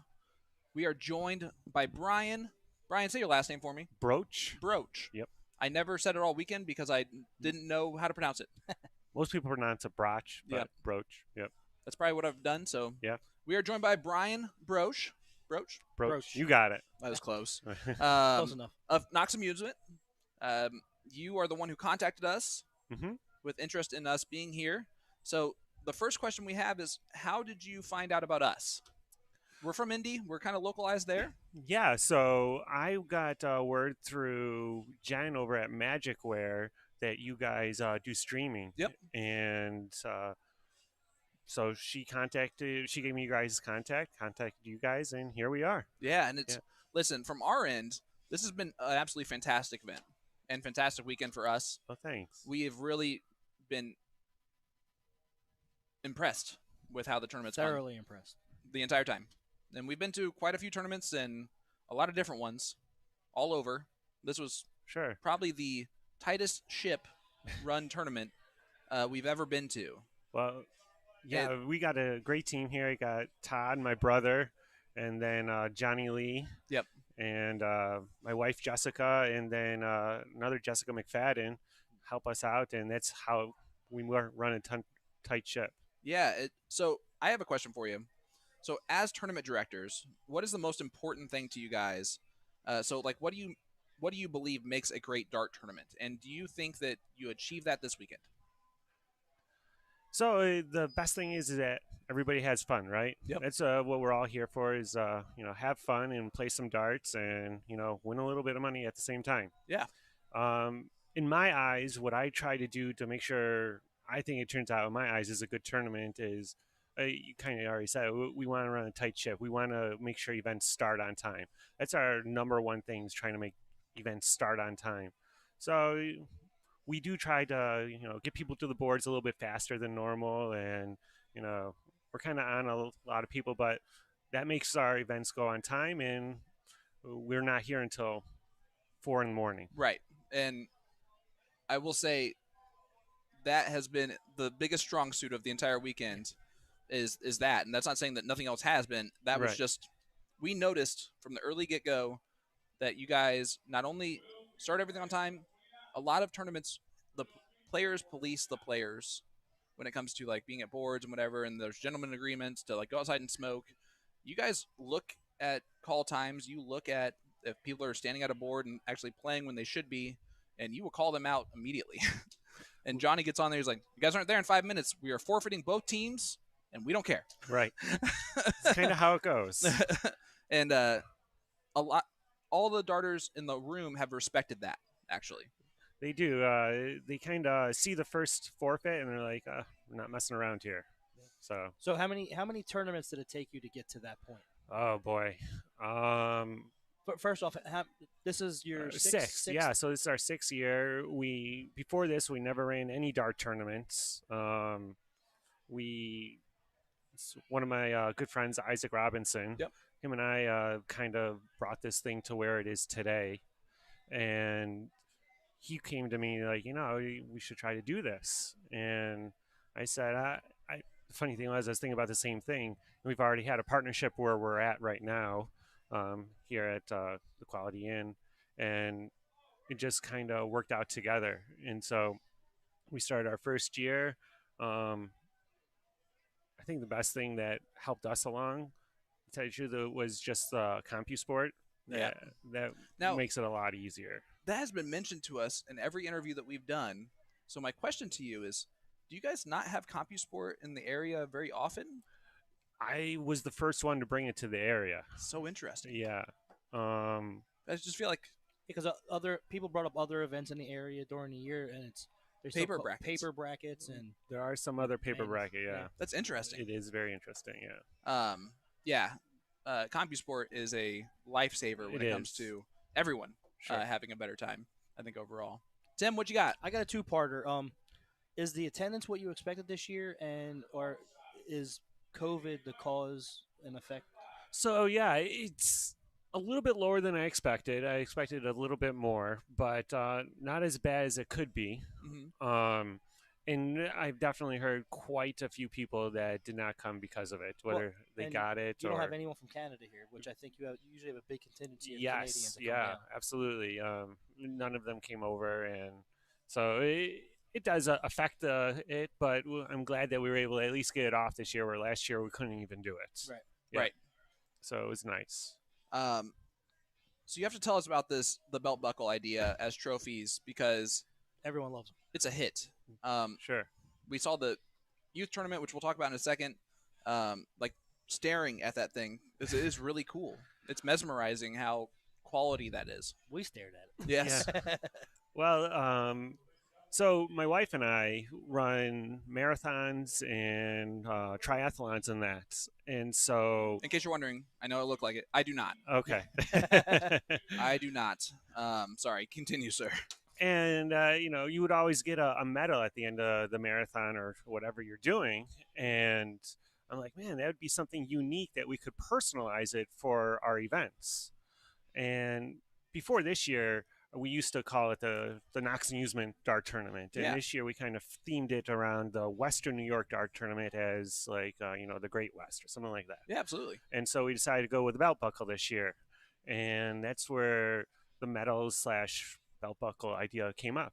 And we've been doing it now, I think, 3 years. The first couple of years we did just regular trophies, but for the past 3 years we've gotten a unique medal each time. That's really cool. That idea is unique. It's Mhm. Very unique. a differentiator And from other tournaments. it makes people want to save those Yes. because they're different. right. A plaque is a plaque, Yeah. but Plaque trophy. I feel like you only can have so many dart guys trophies. Right. Yeah. Right. with the little dart guy on Yeah. top. Yes, I don't yeah. know how many plaques I have that are the same plaque, just a little bit different piece of sticker on top of it Yep. that Mhm. changes it. The color is a little bit different every time. The youth tournament this morning. Mhm. Awesome. It was a pleasant surprise to us that we walked to the dart hall and I saw kids on stage. I have a youth dart club at my school. It's near and dear to my heart. And Indy, I have 400 kids. Yeah.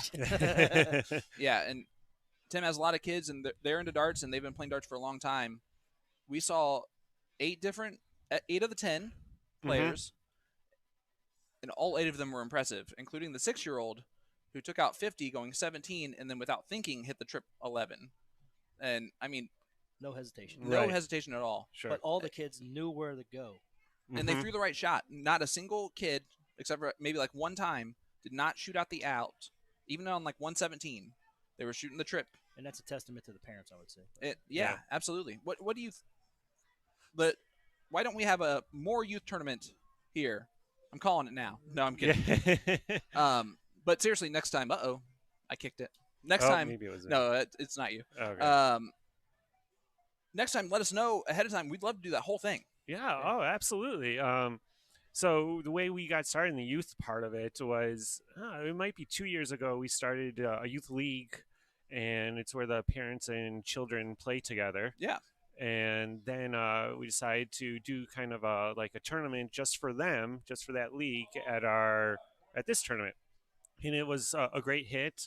Everybody loved it. Everybody was watching, and who doesn't like watch a bunch of kids, play the sport that you love? That was the biggest crowd of anyone So far.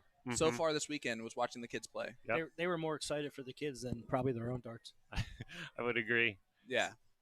So this, I think, is second or third year of us doing it. And this year we didn't run a youth league just because of COVID, Mhm. but we just opened it up to any children that were out here to come on up and play if you want. And so we ended up getting 10 participants, which was a good turnout. Yeah. absolutely. And it was a lot of fun to watch. Now you have to tell me who came up with the quickie cricket idea, because that is brilliant for a youth tournament idea. So that was Jessica McFadden and myself. We talked about the best way to go about it, and we're like quickie crickets. And so yeah, it just worked. Our youth events, like the lower, we have them bracketed out in age groups, and we have a ton of kids in Indianapolis that play. But the 7 to 9 age group or 6 to 9 age group, they play count up. No one ever thought to go, let's just play quickie cricket because it's only 10 rounds. Mhm. Like that's Oh my gosh, it's brilliant. it's brilliant. Like, that's Yeah, like- we're definitely stealing that idea. Yeah. I'm Okay. sorry, but You can have it. we are stealing that and taking it back to our vendors to potentially put on more youth stuff, even at big events. Right. Yeah. Perfect. because it runs quickly that way. It too. does. Yes. Yeah. Our partner Jason has a question for you. He said, "Would you, with being an open event, First of all, how did that occur to where you guys? This is the first time we've ever been to a tournament where the vendor has not had a specified even event that not just everyone can play, even if they're not in Knox Amusement at all. Sure. So, I mean, let's say back in the beginning, I was trying to grow my dart presence. Right. And for that, I just opened it up to everybody. And since then, I just kept it that way. And so anybody who plays darts, they can come on by and play. and we were telling everyone all weekend that you come up if you can verify your stats and have verified. Now we were saying NDA, MADA, any way that you can verify the actual stats. Would that work for you? Right, yeah. So, and if not, they would play at the top level. That's exactly how it goes. So I'm primarily looking for somebody's league stats. Now, if they'll come to me with hot button stats, I don't Right. take those. No. Right. I'm looking for verified league stats. But like if you go to NDA or Yes, the NADO absolutely, or yep. MADA or any Yep. of those other. Absolutely. I'll take any stats that, on any Arachnid Phoenix board, Yep. as long as you play in a league. Yeah, absolutely. And we can verify them. You can play. And if you can't verify them, like you said, you're in the top tier bracket. Yep, which awesome. is totally fair. Yep. Now, would you welcome more out of state players to come? Yep. And if so, how would you accommodate additional rooms or anything like that? Is there another hotel close by? So luckily, we're in Batavia, New York here, and I'm going to say that there's 6 hotels in just within a mile and a half radius of That's here. Not even. It's more than enough. Yeah, so it definitely can accommodate. Okay. And there's still more room for boards if I need them here. Yeah. Yeah, and so I can always put more boards in, and so it shouldn't be a problem to have more people. Cool. Well, So- now we're gonna, if we get invited back, We're bringing people. yeah, we're gonna. You bring guys the are coming caravan. back. I guarantee it. Well, so I was gonna ask you, how has this gone for you as far as us being here? I know. Have you had any feedback from players, from anyone else? Have Yeah. you watched the stream? Truthfully, I have not watched the stream That's yet. okay. That's why he says we're going to be back. He hasn't seen everything yet. Yeah. I'm sorry, I forgot the question. No, Yeah. I'm sorry. I rambled a little bit. Yeah. Have you gotten any feedback from any of the players Oh, about right. it? That type Yeah, of thing? no, everybody does love it. Yeah, 100%. I mean, really, who doesn't like themselves up on the stage being streamed, right? Some people have adamantly not been happy that they're walking up onto the stage. But those people that were not happy usually shot very really well. yeah, Yeah. right. No, but I've heard great feedback from you guys. The commentary has been awesome, and so no, Thank you. Excellent. So we talked this morning about some like wishing that we continued streaming early this morning, Sure. and if we had more people, there's no doubt in our mind that we would have been able to do that. So. Yes. On our end, this has been phenomenal. Okay, good. It really has. I'm glad that you guys are having a good time, and it's working out. Yes, it's been a ton of fun. That we would be happy probably to accept an invite back, as long as Jason schedule works and he doesn't get COVID again right before going. The day before. But he the missed same this day. one, and I think he's going to want to be at the next one. He's jealous. Absolutely. I want to say thank you so much for, first of all, creating this tournament and doing so in a unique enough way to where it is different than any other tournament we have been in, even though it's just darts going on. Yeah. And then also, the gift of the belt buckles for us was really cool. Yeah, we Well, appreciate That that. meant a lot. It's definitely something that we will keep. And Well, I'm keep glad dear you to our guys hearts. like it, and you're welcome. Definitely. I like the belt buckles, and I thought everybody should have one. well, we appreciate that. My brother sent me a text message yesterday asking. He said, because he lives probably an hour south of Pittsburgh, which is Okay. only like 4.5 hours from here, not far at all. Mhm. And he didn't hear about it until we told him about it. Sure. How do you get the Word out. information? So marketing is not my strong suit. I'll Okay. tell you that. Yeah. So most of this getting out is through my main Facebook page or my web page and word of mouth. So if you have been watching along with us and you are from outside the area and want to know when the next one is, I believe the last 3 in a row have been the MLK weekends. It has always been MLK weekends. Okay. So whenever MLK weekend is, then that's It's a weekend before it's that. the weekend before that. Yes. And or the 3 days So before that's that. easy and to obviously go schedule. over and follow Knox Amusement, like their stuff, Yep. so that you get that type of information as it comes up. Absolutely. And if you want, whenever you officially create the dates, if you send it to us, we'll blast it out on Yeah, absolutely. everything that Oh, we do. We'd love to. Great. Only Thank you. if we'll be back though. No, I'm kidding. We'll do it. We'll do We're gonna it. hold that hostage. No. No. Brian, thank you so much for Thanks everything. Thank you Thank for you having us. guys. Really appreciate it. It's been wonderful. Well, good. I'm glad that you guys are having fun, and I hope that anybody else who wants to come on out, you're more than welcome to. Awesome. Thanks. Open Guys. invitation, everybody. Brian from Knox Amusement, just class act all weekend long. Yeah. All the tournament You directors got have to thank your brother. Yeah, Todd. Todd. Yes, You know, Todd's absolutely. been Shout running out- us every sheet. It's Yeah, like if you wanna- clockwork. It's if been great. You want to give a shout out to your team? I mean, Yeah, Todd, Jessica, Johnny Lee, all of them could not have been done without them. I mean, this is definitely a team effort, from setting up in the very beginning to taking down at the end. I just thought of one more question. Sure. Sorry. The decision to play the Buffalo Bills game on all the TVs with sound With sounds. is a bold move. Yes. Even just outside Buffalo. some people did weren't you get, happy. Did you get You're right. the Some people feedback on weren't it? happy. Well, hey, listen. You have a majority of Buffalo Bills fans in the area. Mhm. The only one that I might have switched up was their stage board Mhm. with the big giant TV right here, because a lot of times it was Everyone just standing there watching. Oh, right. and then throw 3 darts and then go back and watching. And then Yeah. Sean goes, "I'll be right back." Yeah, so I did watch the end of one of them, but so it was. Yeah, maybe I want to do it that way again, but I don't know. Hey, the Bills were in the playoffs. So Right, What are you gonna exactly. do? So Yeah. I've actually experienced this early in my dart career in Philadelphia. Every Sunday, the Eagles were always in the playoffs with Donovan McNabb and all those guys. So what that tournament did was they had a room that they put one TV in that room, and everybody went to that room and watched I that see. or go back and forth. But like overall, it was awesome. Yeah. It was great weekend. We will even accept the rooms that we got again, even though we did not get to escape the party at any point in time. Right. It's been phenomenal. We've really enjoyed every second of it. He's cutting you off. I And know, right? he said, "It's time to get back," and that's Todd. Runs a tight Yep, ship. Yep. that's absolutely right. But thank you so much again, Brian. Thank Thank Truly you, Sean. appreciate Thank it. you. Tim. That's what I It's all thought. right. I'm like, It's all right. You'll get there eventually. No, he's Right. not wearing a shirt with his name Yeah, on it. right, So and that's exactly what it's I look rude. for right and there. I literally forgot and misspelled everyone's name all weekend. So Okay, it's just karma. so there you go. there you go. All right, but thank you thank you so guys. much. Thank you so Yep, much. If you thank want to you. go to that main board cam, it looks like we have something going on We're here. gonna go get him out of here. All right.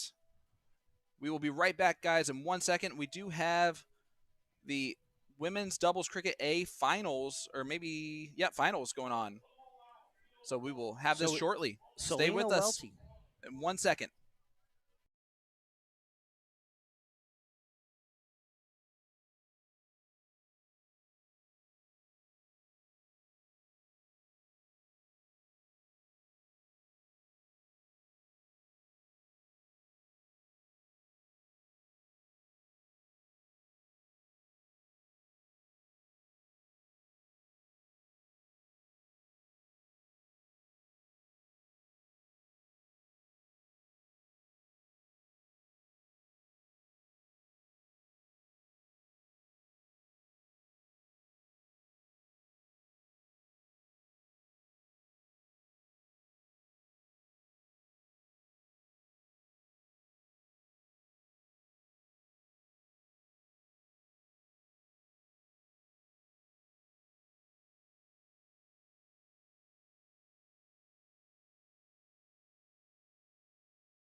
All right, guys. We really want to apologize that we were not here for the commentary for the first couple legs here, but we are here for leg 3.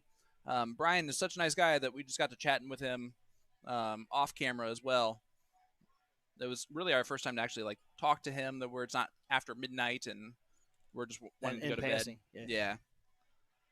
And when he actually got a second to catch his breath for the first time. I gotta say, for this being the 6th iteration of this tournament, how fast they built this up, and I understand how, because of how great they run it, Mm-hmm. and word of mouth travels fast in the dart community. Yep. Yeah, this is awesome. It is awesome. Speaking of word of mouth doing it, it's yeah. Glenda, sorry about that. Cassidy, I appreciate you jokingly saying taking a quick break. We were not expecting it to be that long of a break. Yeah, we apologize. And Annette is stepping up to the line here, and we have a barn burner. This is a race to 2. This is a last leg decider of this match, which is the finals. If Old School wins this, which is Annette and Selena, they will be the champions. If Dart Biatches. Yep. Which is not how they would pronounce it. If they happen to win, we will go to a double dip scenario.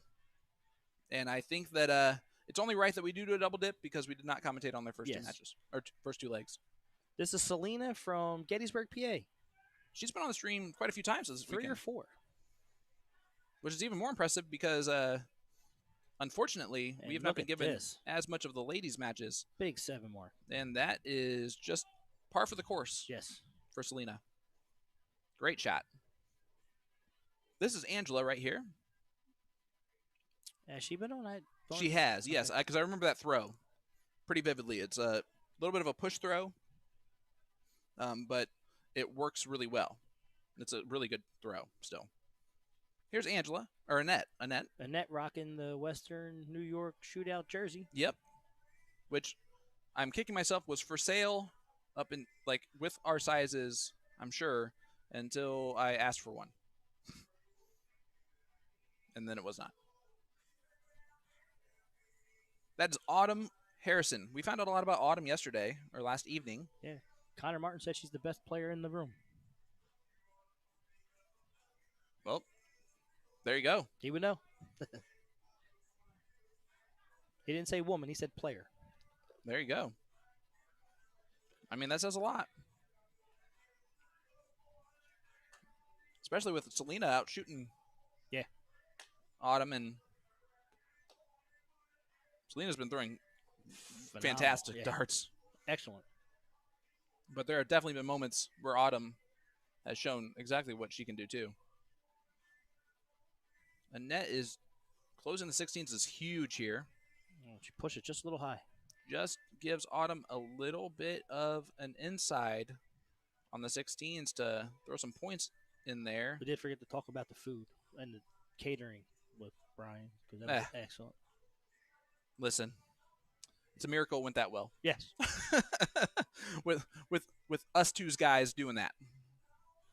Next year, Jason, you're the interviewer. Just don't bring us things randomly.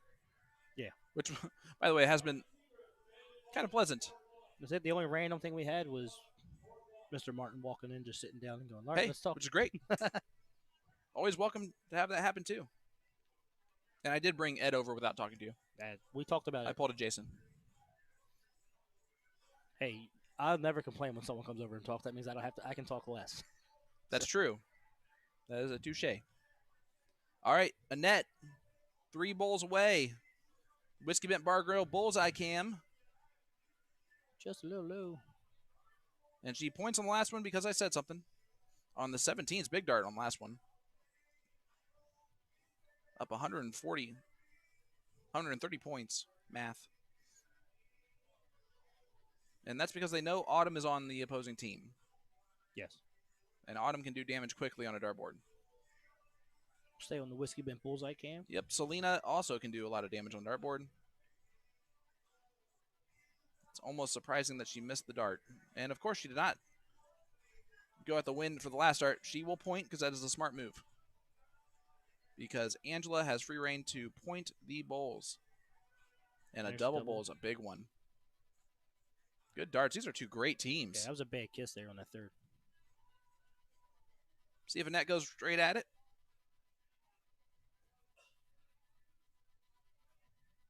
She does fall into a 17. I wonder if that changes the strategy on the third dart. It does not. Yeah, it does. She goes to the bowl on the third one.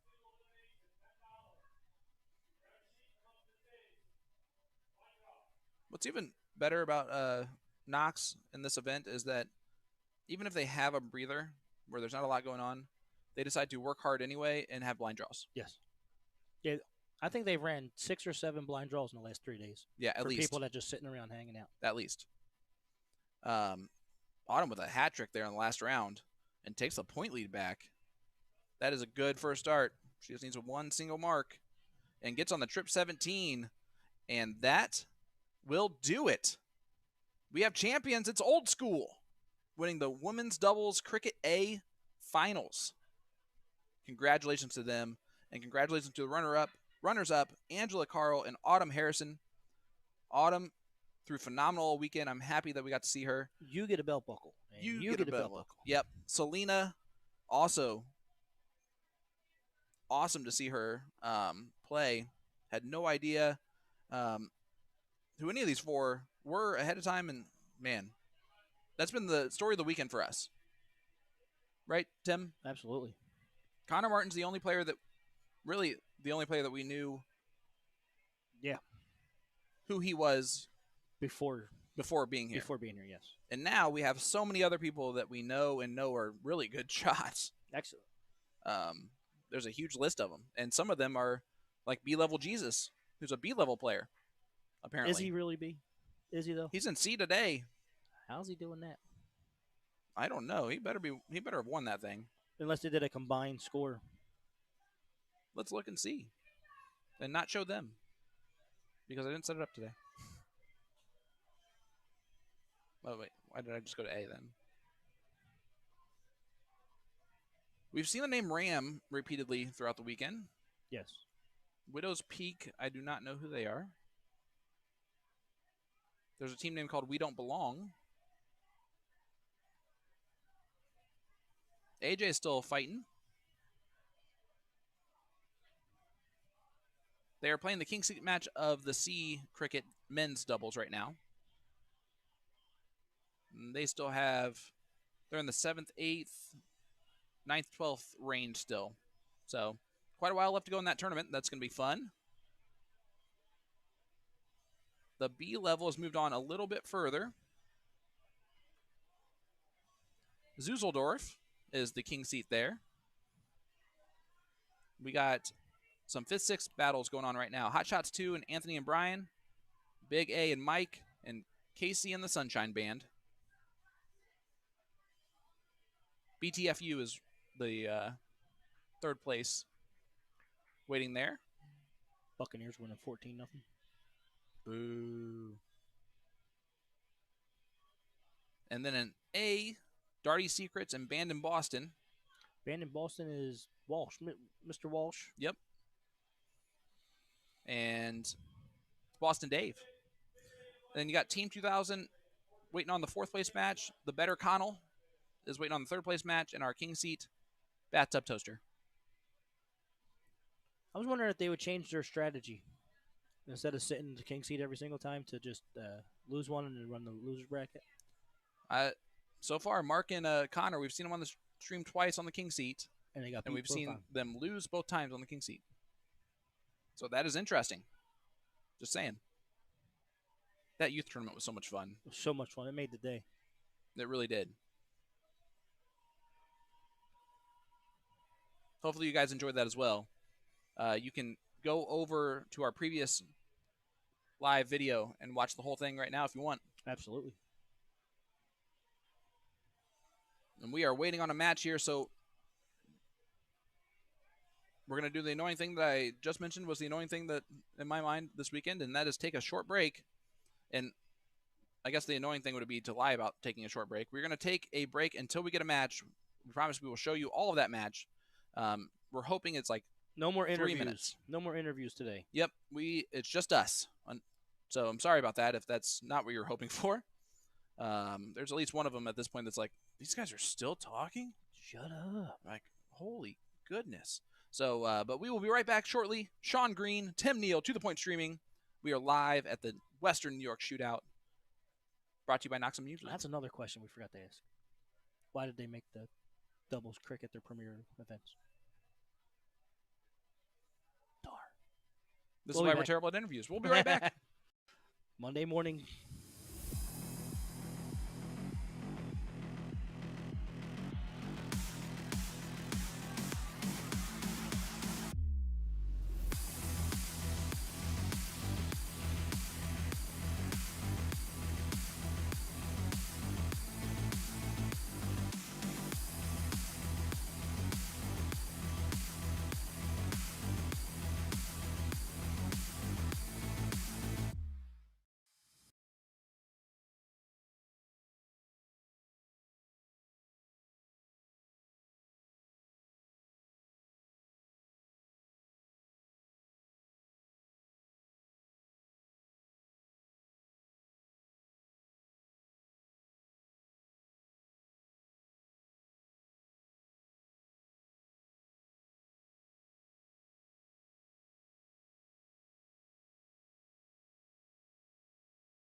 All right, guys. Sean Green, I am back with you with To The Point Streaming.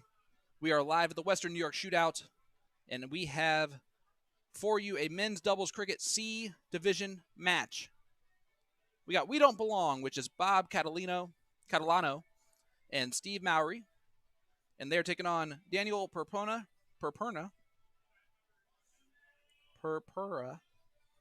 and Jason Bateman. And this right here is Daniel. He is wearing a Tom Brady jersey. So if you have to pick a favorite, you can go off that. Doobie's definitely going to pick now Retreat is their team name. This is Steve.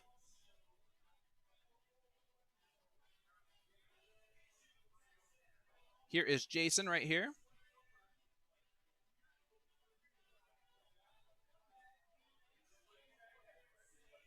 And the team name We Don't Belong is an interesting one. Since they're in the lowest division of the men's side, I wonder if that has to mean that they're just better division than they should be. Or they're in the worst division than they should be. That's the way I would read into it.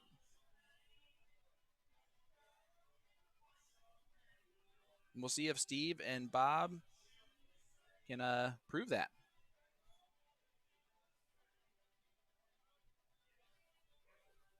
Should be a lot of fun.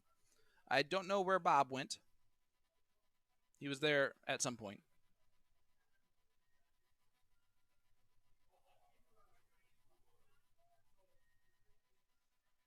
Where are you guys tuning in from? Thank you guys so much for all your support this weekend. We are here until the end of the men's and women's doubles cricket tournaments. We will bring you as many finals as we can. Hopefully you guys have enjoyed the stream. I know today has been less talkative than normal. That is just because I am exhausted, mentally and physically, but in the best way. Exhausted doing something that I love to do, and the opportunity to be here has been better than advertised as far as the expectations that we would have possibly been able to have going into it. Very tight run ship. Knox Amusement, Brian, Todd, Johnny, and the rest of the staff have been absolutely amazing people. And I just got terrible news. As we are joined by the Philly legend, Mr. Tim Neal. That's not the terrible news. No. This time. They're running out of stuff. So what do they have left? Beef on WEC thing. Mm-hmm. The lady's coming back with chicken fingers and burgers. So Tim and I are going to hit up someplace out of town on our way out of town.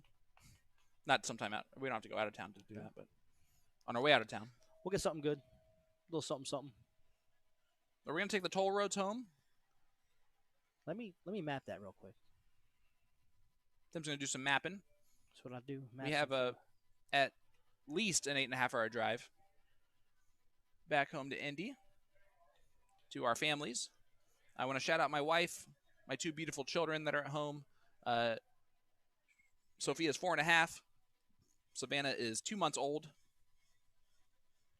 Tim has 4 kids at home. 3. Well, three kids at home. 1 in college. 4 kids total.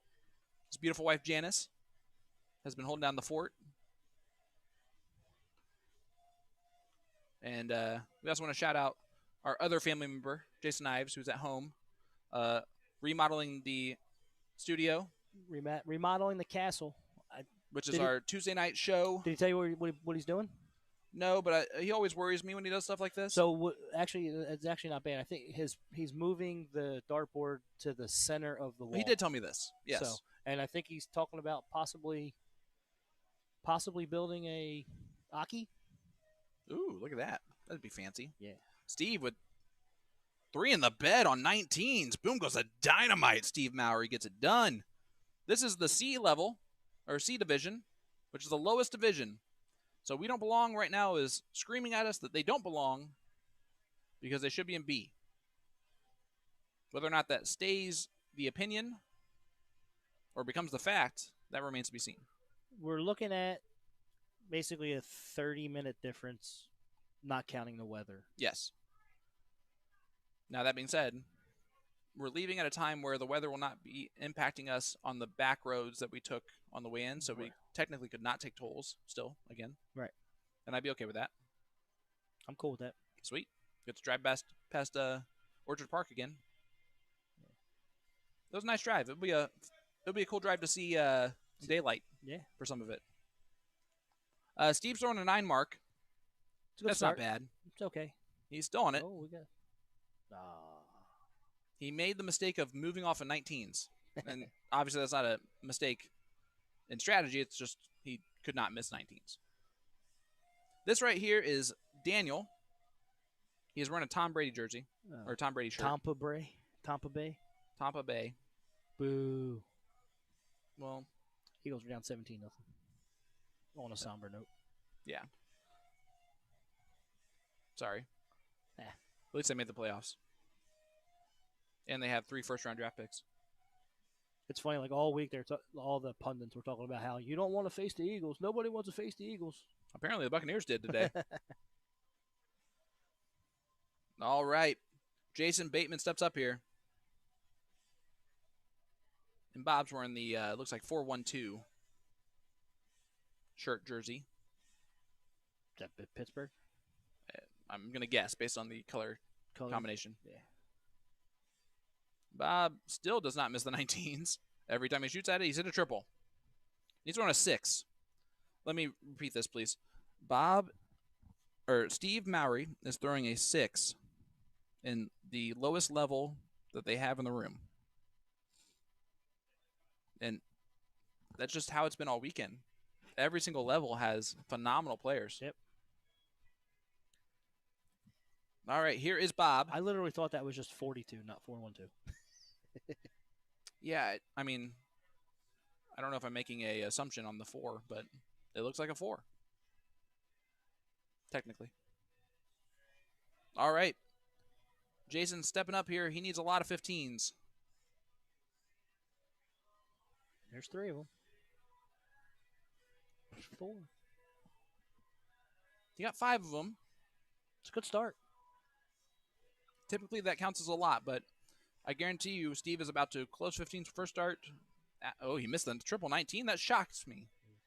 He did get the close. Which was the minimum he needed to do to make sure that there is absolute control of the leg so far in their hands. But Daniel can do something about it right here. Does get rid of 19. Oh, a bullseye would have been nice. But Bob now, as we go to the Whiskey Bent Bar and Grill bullseye scam. Scam? Whatever. Cam.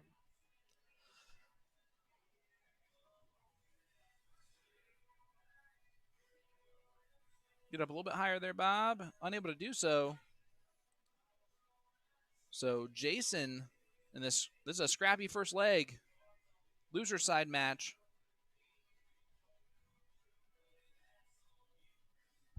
There's a double bowl. And he has made it 3-2. Or 3-3. It is 3-3 right now. Not anymore.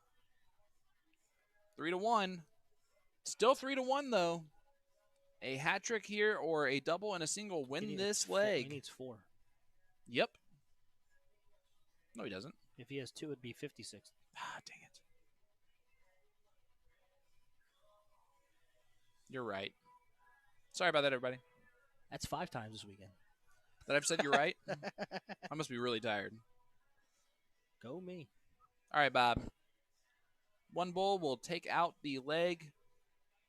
He's throwing a 2-6. He's very frustrated about it. And he knew as soon as he threw that second dart, it was in. And that is a good sign that he knew exactly what he did wrong on that first dart, and he was annoyed that he did it, and he changed it up. So, we don't belong is either truthful because they're too good for this level or lying because they do belong. Thought that they didn't belong and they do. I guess mistaken would be a better word choice than that. And we are on the bullseye cam still. Just testing you. We got one there. We got one. 51 people are watching right now. You guys, the support you have shown us all weekend long, even in our worst of times. Which has been a lot. Which have been, somewhat sometimes. You've stayed with us, and we appreciate everything. We've gained a lot of new followers, a lot of new people liking our page. If you have not done so already, please head on over there and do that. We are To The Point Streaming. On Facebook, it's Indie Darts To The Point Streaming. On YouTube, we are Indie Darts. Head on over to those pages. Go ahead and hit that share button for us. Like the video that you're watching currently. Just get the word out there that we are here. We are not here for much longer.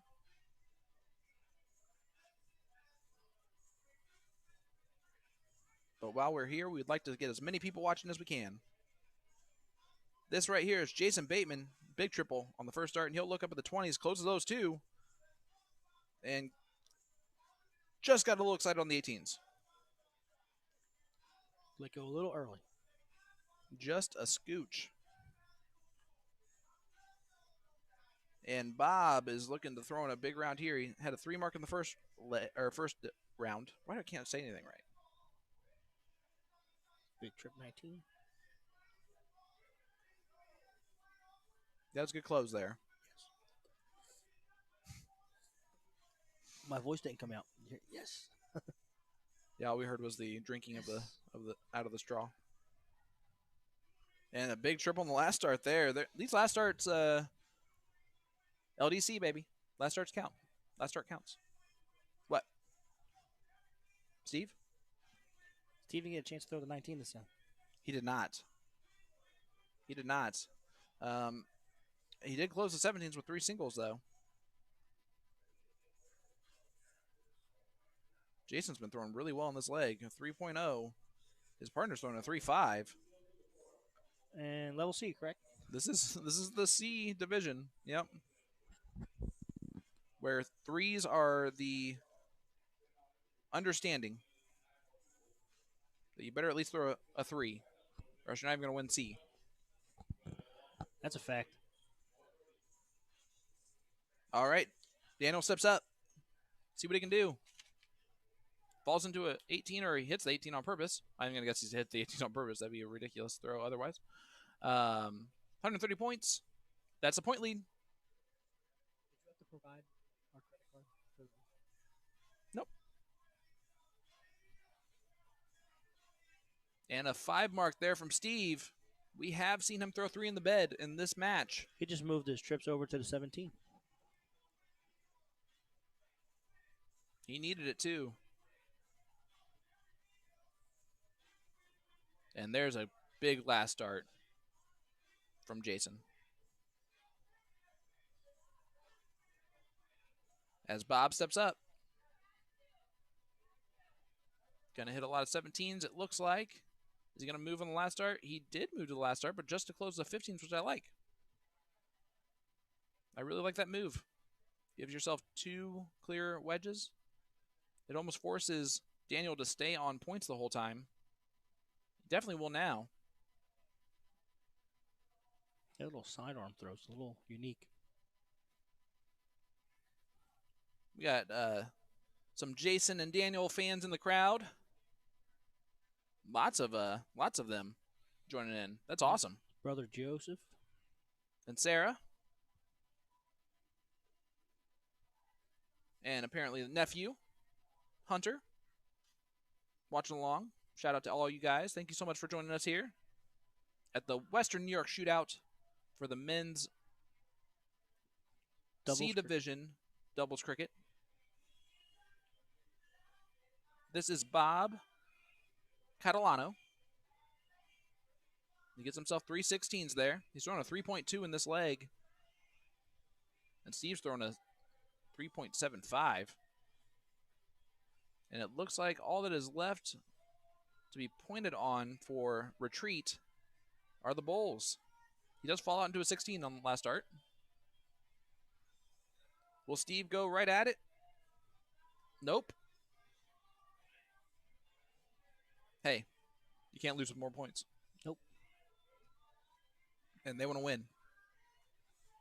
That's why you play. You play to win the game. And I have no It idea might what be happened to my it might be fingers. too soon for Chargers fans for that. Jason and Daniel just falling off a little bit in this leg, unfortunately, because they threw phenomenal early on in this leg and in the last leg too. But Bob, 2 bowls away from the win. Still 2 bowls away. He gets one of them. Here's Daniel stepping up. They won't give up, though. He falls into another number that he needs, though. Not that time. And unfortunately, just not quite hitting the bowls in this moment. It's a bad time not to do that, as Steve has 1 dart needed to win the match, and he still pointed the first one, and I'm okay with that. It kind of resets his throw a little bit. And that will do it, guys. We don't belong. Steve Mowry, Bob Catalano, a 3.53 for Steve gets it done. He also had a 9 mark in the last leg. Woo! Yep. Nice starts there, guys. And we will be with you until the end of the doubles cricket, all of the tournaments, All the doubles. all of the divisions. And we will see what we have coming up next as we are looking at the bracket on our own. That's what we do. Secretly.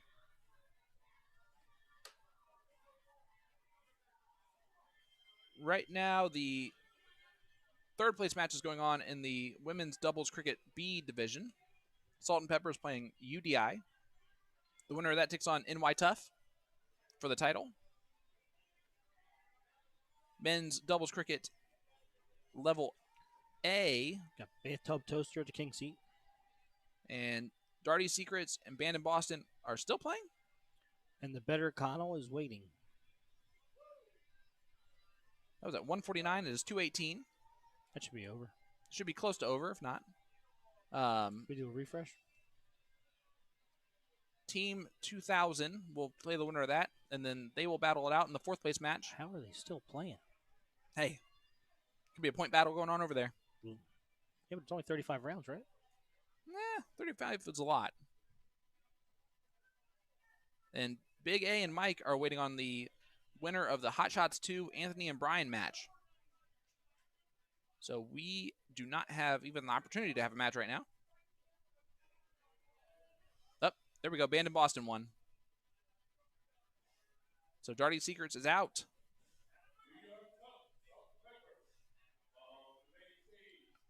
It looks like we have the women's doubles B finals.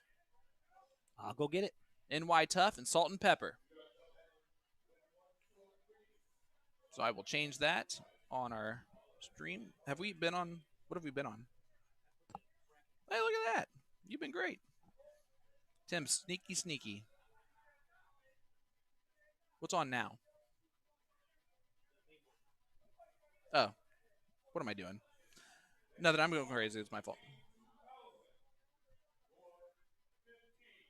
All right, so NY Tough is taking on Salt and Pepper in the finals of Division B.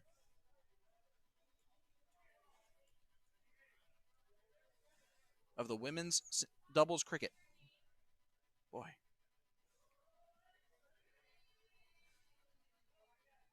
And I think no matter what, I am definitely going to take a nap in the van on the way out of town. We will see who we have on both teams. We have seen the team name Salt and Pepper before on the stream. And I'm pretty sure we've seen the team name NY Tough too. So we'll see. If you know anyone on either of those teams, hit the like button, hit the share button. Let everyone know your friends, your family are about to play. I am Sean Green from To The Point Streaming. With me as always, who is out there, you can see him in the red shirt.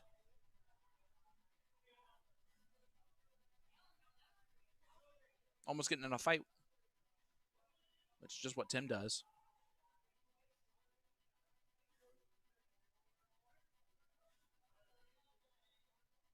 Daniel, unfortunately, just lost. So he is out of the tournament in the Cricket C division. Unfortunately, he just got taken out.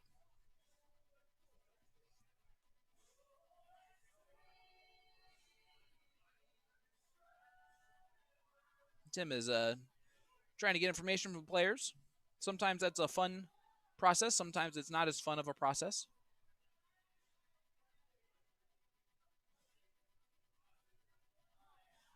I'd say 99% of the time it's a fun process, though. We don't like to be the stream that guesses on names and is wrong throughout the majority of it. We've done that a couple times this weekend. That is our own fault of me not listening or not hearing what people are saying to me as I'm asking them. So that's my fault, not theirs. Hopefully you've liked the stream this weekend. We appreciate being here. I know we've had a lot of new followers, new supporters. Thank you so much for that. We do have a Tuesday night show every single Tuesday night called The Siege. It is live at the Castle in Indianapolis, Indiana. And it is a steel tip match every single week. Although we will not be there this Tuesday because of this weekend and the trip and all that. We took Tuesday off, but we will be back next Tuesday. So let's show you that real quick. Oh, that's the wrong thing. But we do have a jersey for sale on galaxybarrels.com. That is it. Head on over there and get one. There's our upcoming events. January 25th, The Siege Divided Cities, and February 1st, The Siege Indy vs. Florida. So those are our next two events coming up. And we are joined again by the Philly legend, Mr. Tim Neal. What's up, brother? What's up? Not feeling like a legend. Man, you could say that again. Feeling like a dummy head. No, Ashley and Scooby are taking on Heather Wireman and Mary Thatcher. This is Mary right here. And this is our first look at NY Tough this weekend, I believe. yes. And they are the queen seat. So they have to be double dipped. And we've had our fair share of those this weekend. Especially on our stream. We'll see what happens.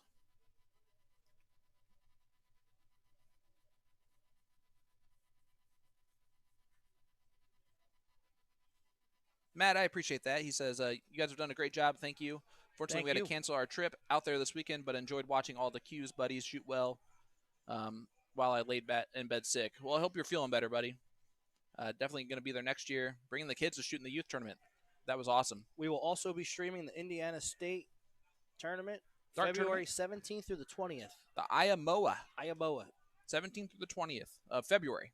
That's the Indiana Amusement and Music Operators Association. That was impressive. It was right in front of me.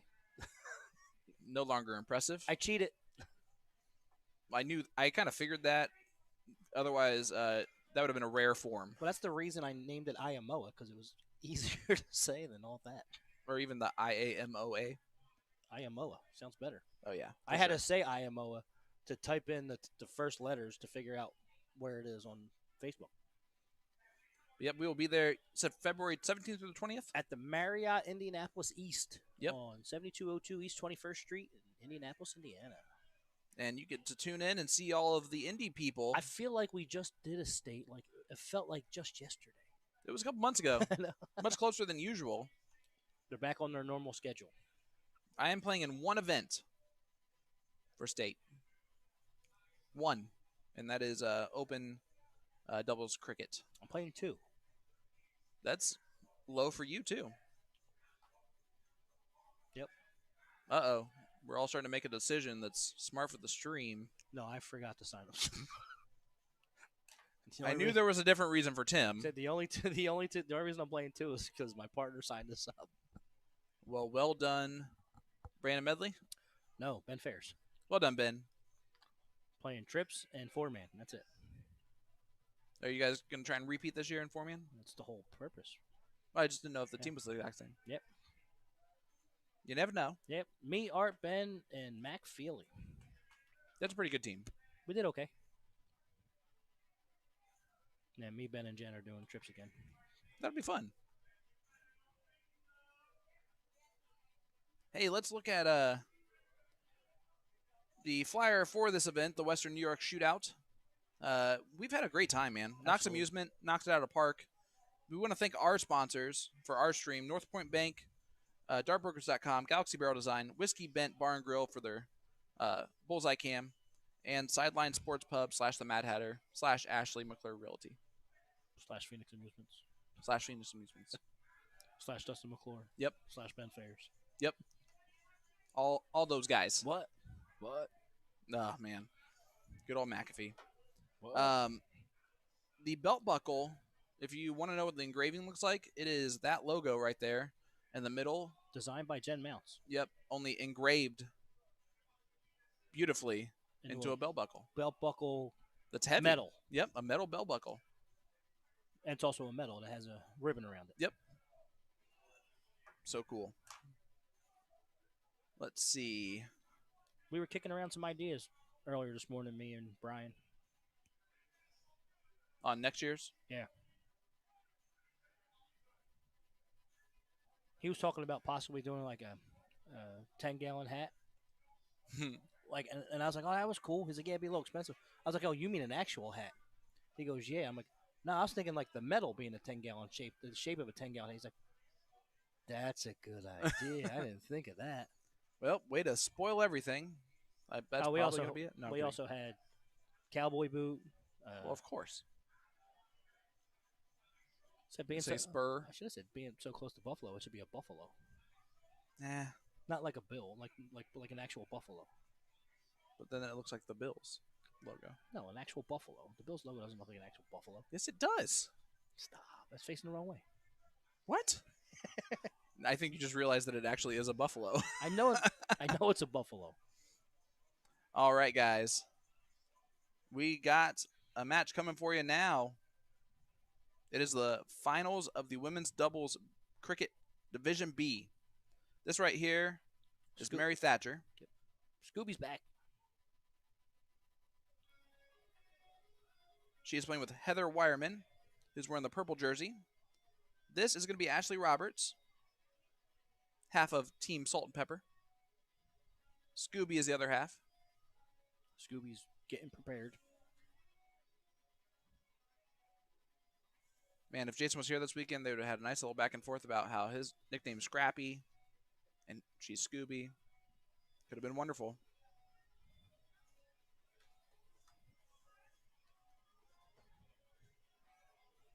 Jason said he's playing 0, and that Crumb says hi.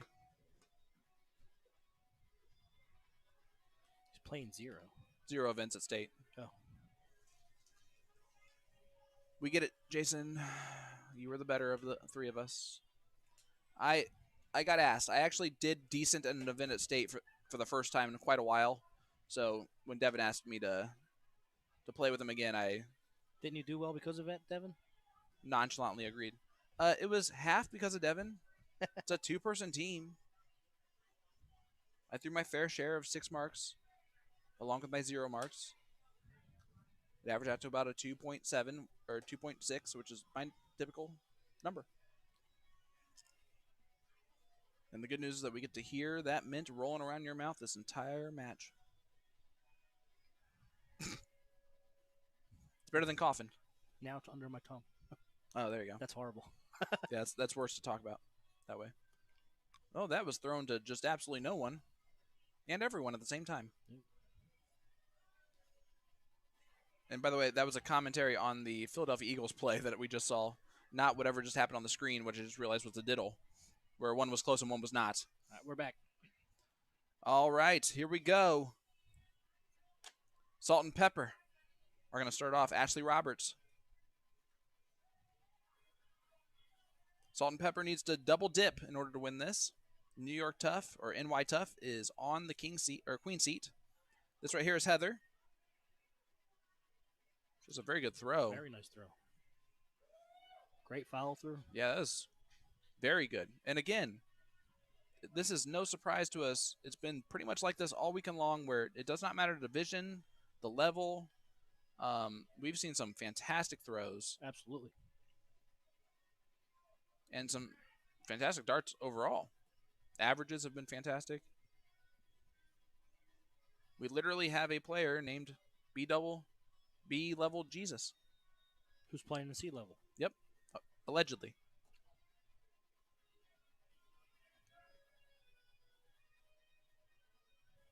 All right, Ashley steps up. Big trip 18 on first start. Oh, Didn't follow it, but those were unlucky.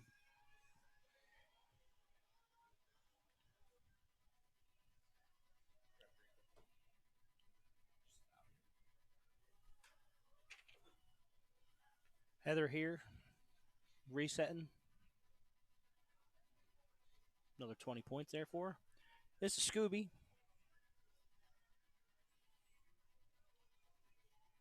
She's going right at the 18, trying to get those points up.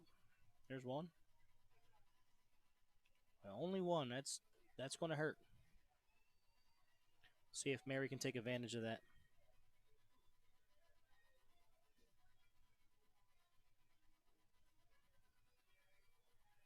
She's just right there.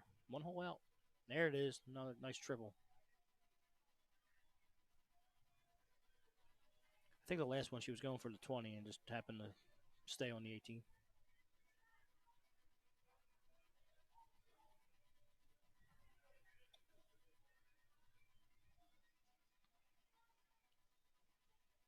Big 7 mark or 6 mark by Ashley.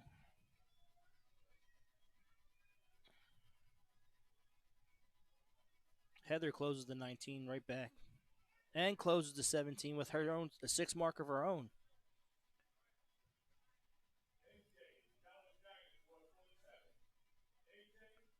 Scooby going at the 16.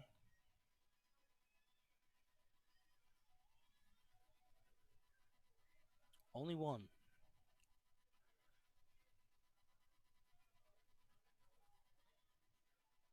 Okay, this is Mary. She's going to go with the 16 now. No, she's going to point on. No, she's going to close. What's going on here? I think that first one was at the 17, and she just pushed it wide to the left. Let's see if Ashley can stay hot. There's a trip. Solid 3, still behind in points, though.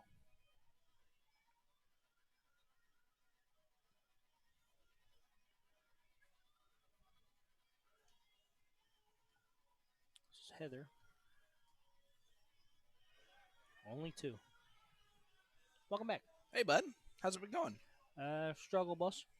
No, I'm just kidding. The players look like they're doing pretty well, except for Scooby. Is a little bit below her typical. Yes. Just barely low on those first 2 darts.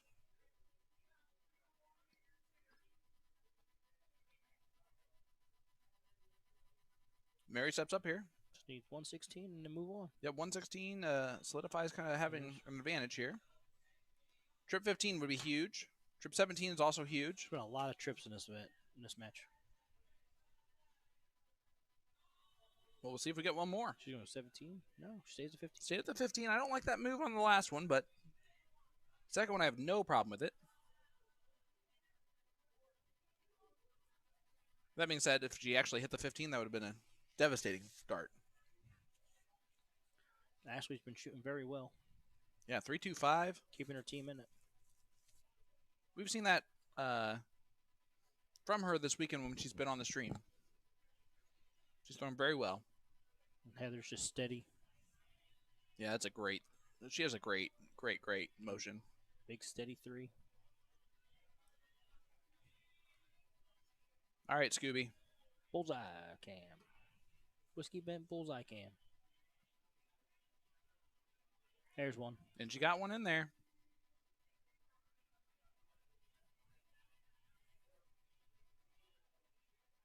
Mary steps up. Just needs 3 bowls to win this first leg. And put NY Tough in the driver's seat of this entire tournament.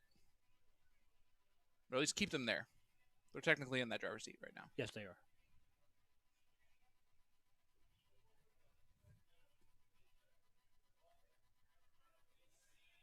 The arms went up. Like, what the heck was that? There's one for Ashley. There's 3 for Ashley. And 4. And Ashley Roberts She's shooting single-handedly keeping her team in this right now. She's shooting extremely well. Yeah, I would not put this past this being over right here. Ooh. That second dart was a little bit interesting. Here's Pepper. With winning darts in her hand on that first dart. Second dart, she dropped a little bit. Close to 15, though. But unfortunately, Mary only needs two bowls. And she could decide to point, though. Just take some pressure off. She might now.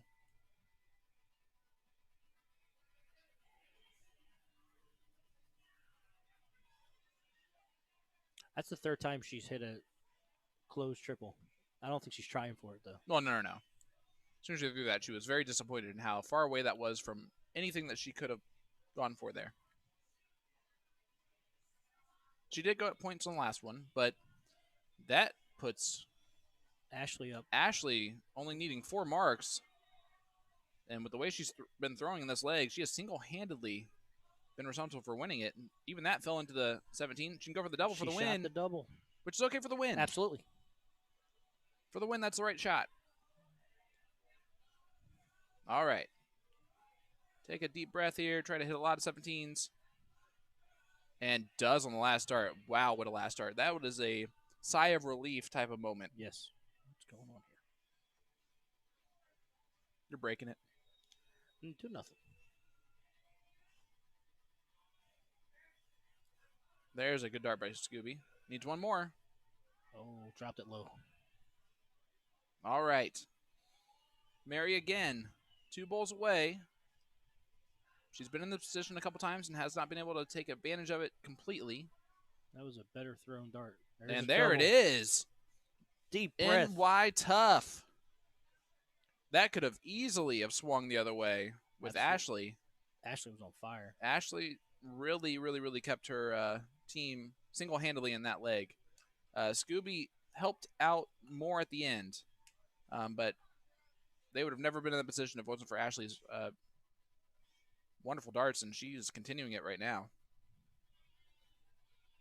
Big 5 mark. That is a huge 5 mark. Marcella Thompson says, I will be there at stake. Can't wait for it. We can't wait either. I don't know. I might be able to wait a day or so. Maybe a week. Catch up on some sleep. I don't know. So glad we're not doing nothing Tuesday. Yeah, I know. That was a great call, Jason. Hey, you be doing it on your own, brother. And, of course, he's sitting there being like, I have to wait a whole another week before I get to do anything.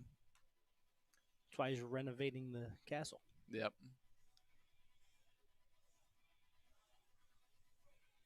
And I'm sure he has made a huge list of things that have gone well and not from us this weekend, which I hope he did.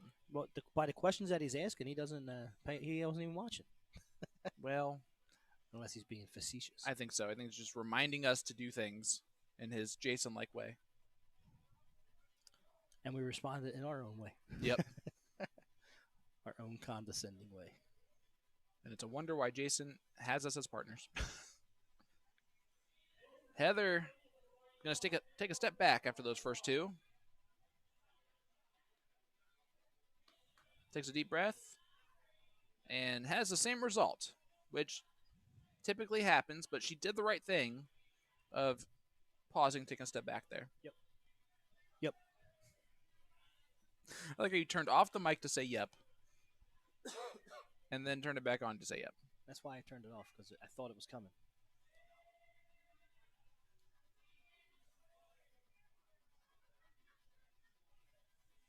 All right, a 5 right now being thrown by Mary.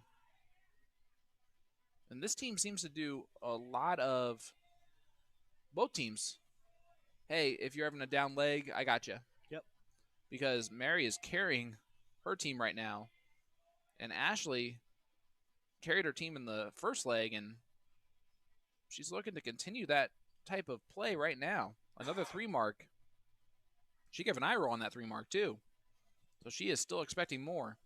And this is the bottom level, and I put that in bunny ears because air quotes. it's just the B division. There's only 2 divisions.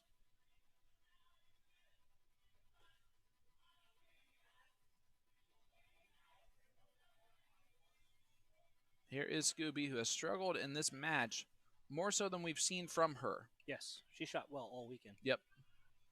Sundays can do that to a person. Oh.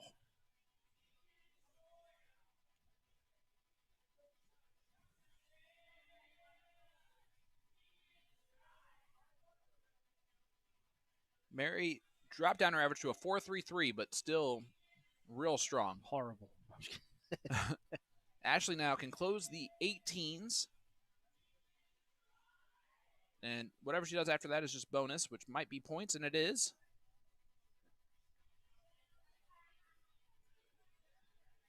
Heather right now is wondering what the heck's going on and how do I fix it? And she might. It's also awesome that she is loose Just laughing and having a good time, because that's what she needs to do, and that's the only thing that she needs to do. They're to laughing better. about what they're doing wrong, floating the dart. Yep. That one wasn't floated. She threw extremely well in that first leg. And this one has switched where partners are throwing differently. A little preoccupied in a second. Yeah, you're good.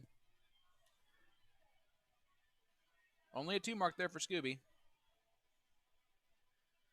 So Mary, who's been the MVP of this leg so far for her team, has a chance to really hit the 16s hard. That's hard. That's better. Harder. Oh, come on. She did a great. Come on. I love it. 5.18 right now in this leg. That's all. Man, and her partner's on a 0.75. So if there's a time to throw a 5.18, it is right this second. Absolutely.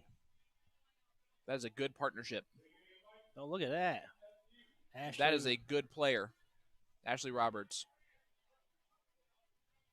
is darn good. All 4 of these players have impressed us at times. Absolutely.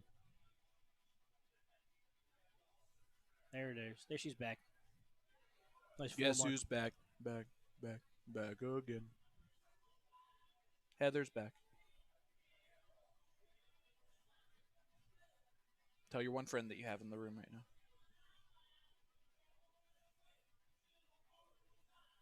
Scooby has struggled in this match, and again, I think that's because she's thrown a lot of darts this weekend. Paulie Jagger's watching. I think he's the owner of Mojo Dart Gear. Well, shout out, because Mojo has been everywhere. Yep. We've seen Mojo Dart Gear all over the place. Yep. And he has that softball tournament, and he also contributes to Johnny K's Toys for Tots every year. That's awesome. Thank you so much for tuning in with us. We are To The Point streaming. He's Tim Neal. You're Sean Green. In case you forgot. Allegedly. This is an excellent match. It really is. It's excellent for different reasons than like everyone's throwing a 5, where it's still super intriguing and still back and forth. The storylines are different than even just the previous leg. Yeah. Like flipped on their head. Like literally NY Tough, their roles have completely flipped to where the person struggling in this leg is the person who carried the last leg. Yep. That's why they're a good team. And Mary's throwing a 4. She fell off a little bit from that 5-1-3. You can't be on that stage and say There's a and big utter the trick. words "fell off" a little bit. There's 6. Look at this. She fell off a little Shoot bit, the Tim. trip 20. There's your fall off. Mary. I love those mannerisms are the best. She got real excited about the 9 mark potential. Yeah. There's Big a trip 20. big third dart from Ashley, and you wouldn't expect anything else out of her. She's been the steady one. She's thrown above a 3 both legs. Looks like Mary and Ashley would rather just fight it out, while Heather struggles at the line, trying not to listen to him. And there's the good old lean that we love from a partner. Oh. The line lean.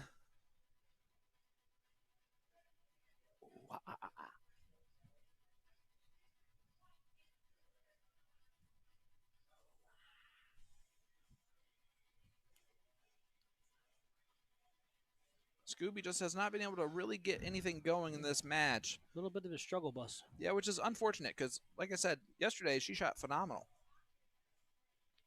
See what Mary can do here. She's been doing a lot. But she fell off recently. Last time I said she fell off, she hit a 6 mark. I know. She's going to go for the trip 20 again. And she drills it. She's like, that one was a little bit closer than the last trip 20 she shot at. Let's go. As she nails it. Wow. One nail is officially added to Ashley the has end of this game darts. tournament. Does leg darts. Oh, she goes 15 first. Then she goes bull. I don't know. Well, that's shot. why I'd never touched that thing except for like once or twice a whole weekend long. Well, and I did it. And it's mainly because I completely forgot about it.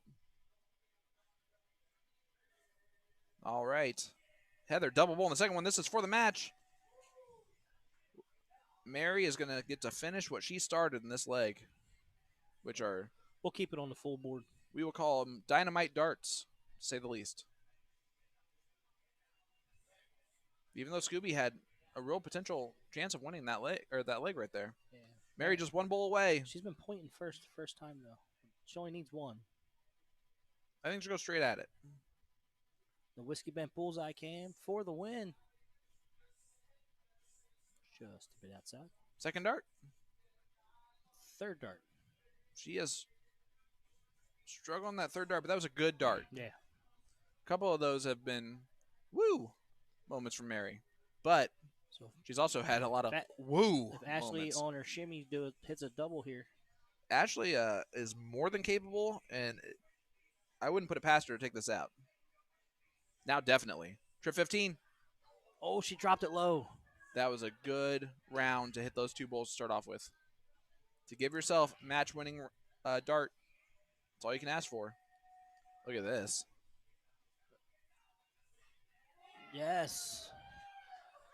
Out of nowhere, Heather falls into the 15. does what she did in the first leg, just right at the very end, and that is your champions, NY Tough. Take out the Women's Doubles Cricket Division B Finals and Tournament. What a match. That is amazing. And honestly, hats off to Ashley Roberts, who fought tooth and nail that entire match. Had a match-winning dart in that last leg. And just dropped it. But it was right there. But Salt and Pepper, congratulations to you guys on a fantastic finish. Second place. Everyone gets a medal that's on that stage right now. And they are pretty sweet. And there's the group photo. Yeah, you can tell that they knew each other and that they liked each other. They were very friendly. Yes. Also, that's kind of been the overall theme of everything this weekend has been real friendly. Yeah. And even the little scruffs were between friends. Yes.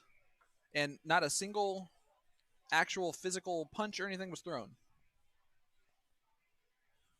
Just friends being friends. Except for at one point. Yeah, that one time. Except for that one time. The one time was apparently not a friend thing. Yeah, and not a dart player. Well, actually, I don't know now. Yeah. I think that's alleged. Allegedly? Yeah. We still have a couple of brackets left, and by a couple of brackets, I mean the men. They're always slow to finish. Slackers. And let's look at what we got remaining here in this bracket. Did you switch it over to the Phoenix? Cool. All right, so let's look at the men's double cricket A. See how far along that is going. Band in Boston. Playing another long match here. That one started at It was called at 2:19. It's 2:51. Wowzer. So, reportedly on. You know, one time is a little bit of a. It could be anything. If you're doing it twice in a row, if you're on a part of that match twice in a row, could be you. That's Boston Dave and and his partner, but they're on board 15, and waiting there in the third place is the better Connell. And if you head on over to the King seat, and that is being held by Bathtub Toaster, which is the team comprised of Connor Martin and Mark McFadden, who have had the king seat yesterday twice and did not win either tournament. So if you're sitting in that third place spot, whoever ends up getting there, you have to feel okay about the double dip scenario, even though it was shocking when it happened the first time and real shocking when it happened the second time. BTFU and Big A and Mike are battling out right now to play Zusseldorfer,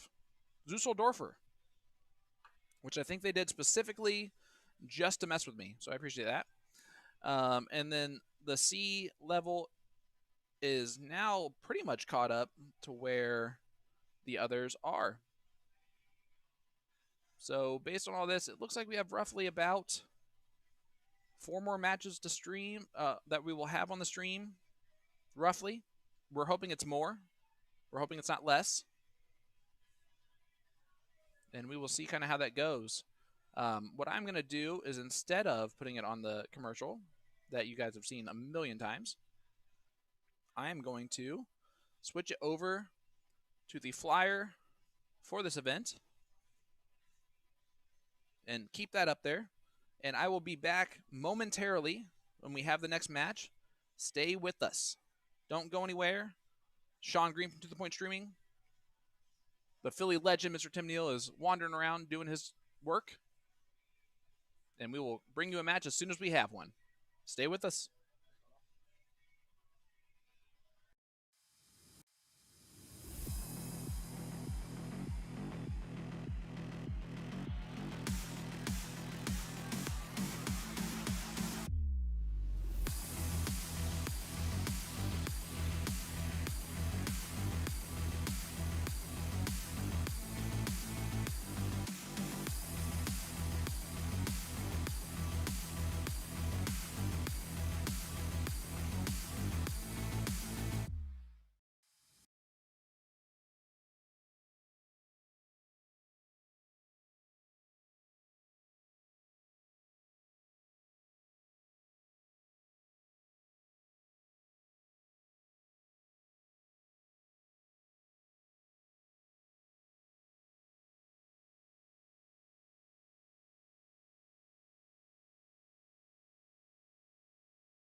All right, guys, welcome back to the Western New York Shootout, live in Batavia, New York.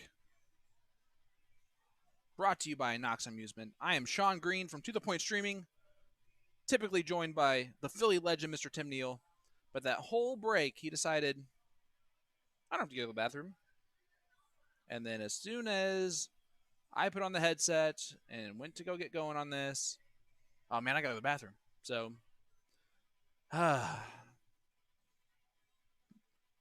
all right. We have the Dallas Giants,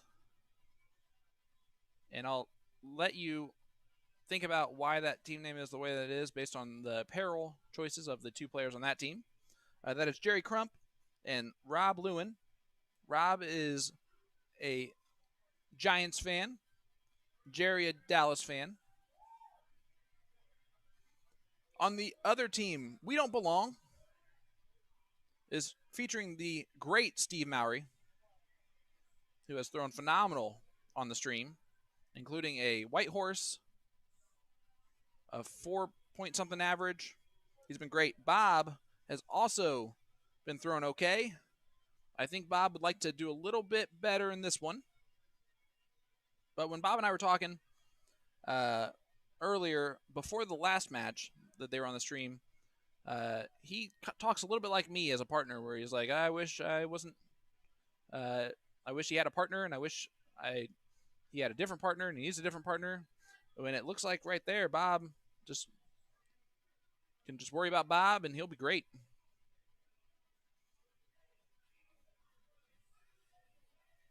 And we are at the diddle right now, as we are joined by the Philly legend, Mr. Tim Neal. What's up, brother? What's going on, man? Oh, dude. Just a great day in our darting paradise. Getting down to the nitty-gritty. Yep. This is day 3 in the arcade. It's cool to have our own room. Not going to lie. It is nice. I can tell you this. We've only had, 2 people that have walked into the room, not named Connor, that have walked in just to talk to us, even though we're streaming in that time. Yep. And that is totally acceptable, and it's fine to do so. It's nice to seek us out. B-level Jesus' wife. Yep, was one of them, and I totally space on the other, but I know it's happened twice. Yep.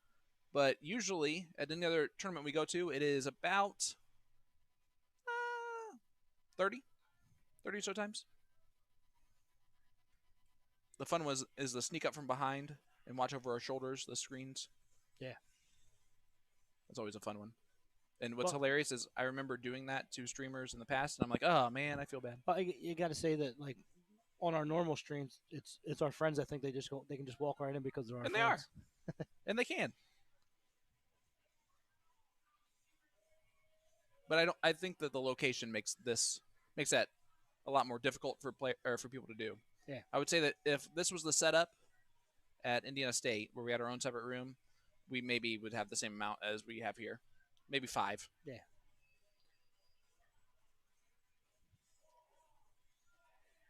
And we will be at the Indiana State Dart Tournament. 17th through the 20th. Yep. So if you have not done so already, hit that notification button, guys. We hope to bring a big tournament about once every few months, and we're going to get one back-to-back months right now. And if you run a big tournament and you need a streamer, go on our Facebook page, send us a private message. That's how Brian did it. Yep. Don't base your whole experience on today's commentary. Not at all. Look at Friday, or even yesterday early. That would have been fine too. You can also look at the youth tournament this morning. We were fired up for that. Listen, it was hard not to.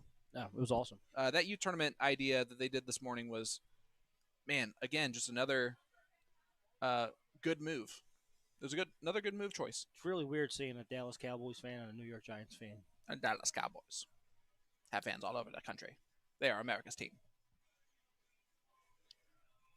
I don't even know who that was. I just did there. I was trying to be Jerry Jones to start off with, and then it went, I think, creepier. Big 6 mark there. Yeah, that's huge darts. Guys, this is the C division, and I say this every time. Bob is throwing a 6, and that adds right onto it.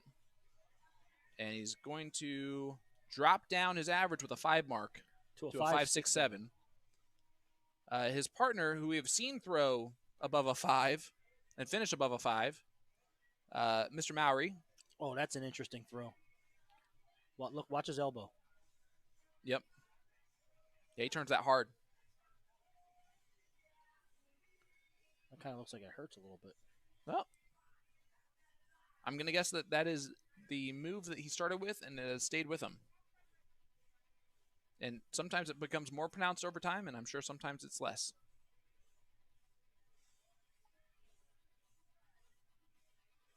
Stepping over the line now is going to be Jerry, which is hilarious because he's a Dallas Cowboys fan. His name's Jerry. And Jerry Jones is the owner of the Dallas Cowboys. Yeah. So Jerry is a fan of Jerry's team.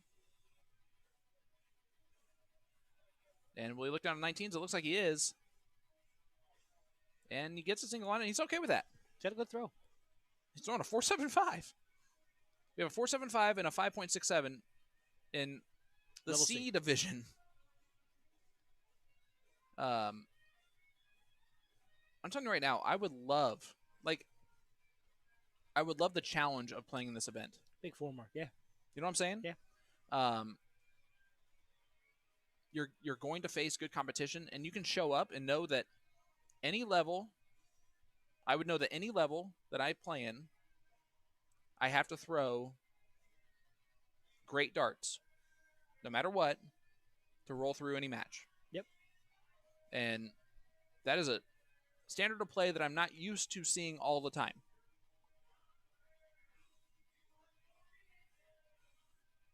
There's Steve doing Steve stuff on the first dart and the third. And he loves 19s as he hits 2 trips again. That is the number that he went ahead and 9 marked earlier with 3 in the bed.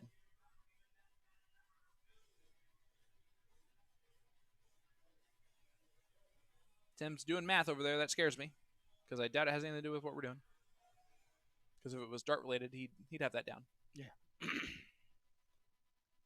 Something else. Cool. And that is the insight into how this drive home is going to be. Only opposite of contrary to belief, the sound I will be making is maybe a snore. That'll be fun. Sorry, Tim. If you want, I can sit in the back with the equipment. You want me to wear a cap? Oh, to drive me around? Well, you know what movie that's from? Yes, but I can't remember it off the top of my head, so I'm just going to forget about it. No, what is it? SWAT. Ah, yeah. Yep. You want to sit in the back? I'll drive you around. I can wear a funny cap. That's all right, but the cap's a nice idea. I just love how Colin Farrell is so Irish. Yeah. In real life. All right. Jerry steps up. There's 118. He needs a lot more. He only gets 2 there. He's throwing a 4. He's throwing a 4. However, Bob is throwing the best we've seen Bob throw. I love the fact that he's doing this because I know that his confidence level, at least at the last time I talked to him about the tournament and how it was going, was not high. No. And you have to have high confidence to be throwing a 4.5 right now on stage. And also, you have to have a lot of confidence to have Boob on the back of your jersey as his nickname. And I really hope one of his friends bought that for him. There's been some... Because as a Yinzer, that is very believable that his friend bought him that jersey with that on there. There's been some interesting nicknames this weekend. Yes. Some we can't say. None better though, than B-level Jesus. Well, that was a created nickname. You're welcome. Which is weird because he doesn't look like Jesus. No. It's just how good he was. I had to put it up there on like that type of level. You know, that walk on water type of level. Gotcha. I got the alliteration.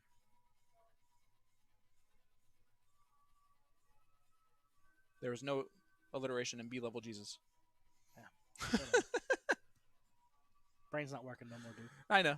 Same. I was doing so well. I actually had to think about it. I was like, wait, is there? No, there's not. Bob, though, his brain's working fine. Trip 16 on the second dart. Very upset at the fact that I think he just threw his dart off the stage. I hope so.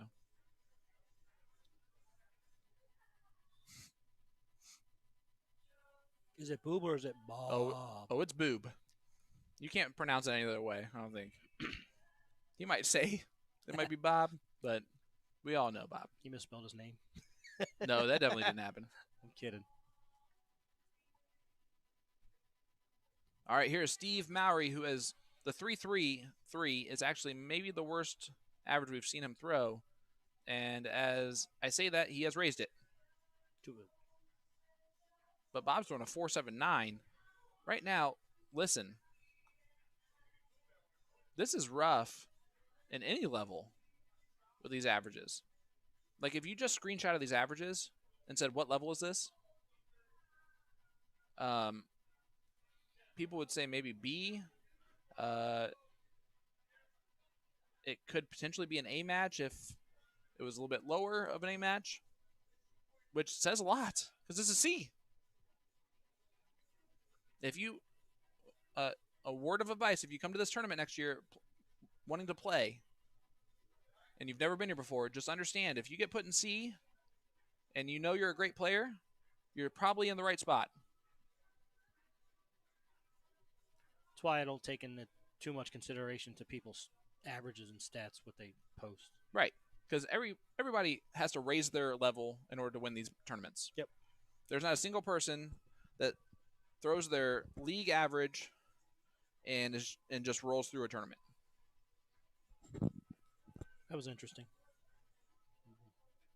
He's up by a lot, and he went for with 4 numbers open. But I think we saw that last time from Steve. Didn't he go point and then go at the double bowl? So that might just be the way that he likes to do that. Here's Bob. Can he finish this leg on the Whiskey Bent bullseye cam? Just needs 3 bowls. To be fair, he was up above a 5 a few rounds ago. It's dropped a little bit. That's an unlucky dart there. And he gets it. Bob Catalano. Bob Boob Catalano. Takes out the first leg, and I didn't even change the scores or the names on the scoreboard or whatever. It was this amateur hour, Sean. We don't belong is proving quickly that they do. They don't. They should be in B.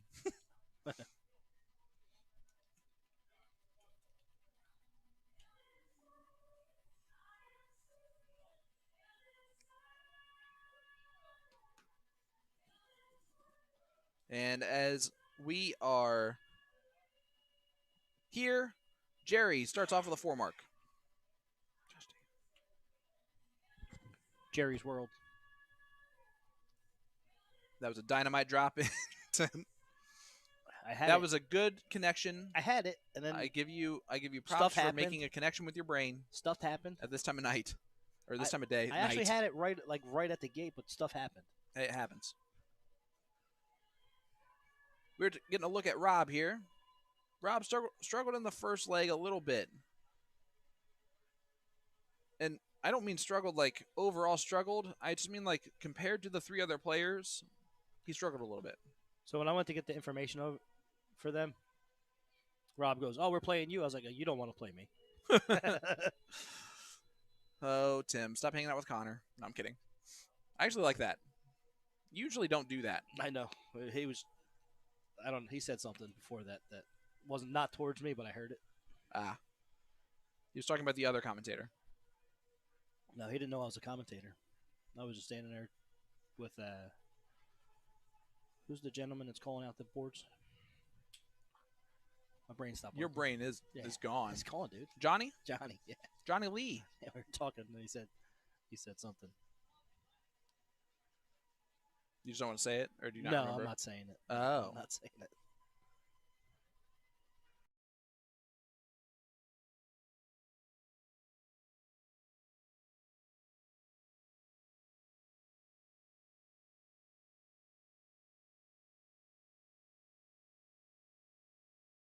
But, like, he's playing with a Dallas dude. You can't do that. Yeah, sure you can. You can hate 2 of the teams in the division. Although the Washington football team is a perfectly respectable organization. Says no one ever. They don't even have a name. Well, February. they have a no-name name. All right, so Steve tried to close out the 20s, but the first start he went at points. He tends to do that, and I'm okay with it. You cannot lose a match with more points than your opponent. You can, however, lose a match throwing at points, not hitting it, when your opponent hits points that you're leaving open, shooting at points. Or something like that. Right. I'm surprised he didn't go down and close those 19s with the last 2 darts. I don't know. Having a mark there. Bob's going to close the 20s. Allegedly. Ideally. There it is. That's a perfect dart on the second one. And it gets back the point lead. That's a great second and third dart after the first. Yep. I'm just waiting for Rob to throw a great round. I think it's coming. His motion is very unconventional.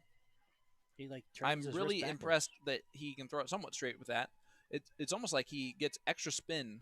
He's yeah, turning his wrist backwards. He might have wrist issues from throwing if he continues to do that, if he is a newer player to the game. By the way, have I told you that Steve likes 20s or 19s? Because boom goes a dynamite. Steve Mowry with the second 3 in the bed on 19s that we have seen. This is C division. In the last 2 games that he played. Yep. One time doing it is a happy accident if you are a C level player. Second time doing it is so why are you in C? So if you were in this level and you came up and you shot first, would you close the 19 over the 20? Playing him? Yeah. No. Why not? Listen, I don't know for a fact that that's his number. Obviously, I have a scouting report that says it's his number because of what I've seen. And this is the first time there's not been music going on in the arena, and it's definitely silent in my ear compared to what I'm used to. So this might be the first time someone's not played music in this dart hall and had it continuously going. It says there's supposed to be a song playing. Maybe it's a quiet song. It's a quiet song.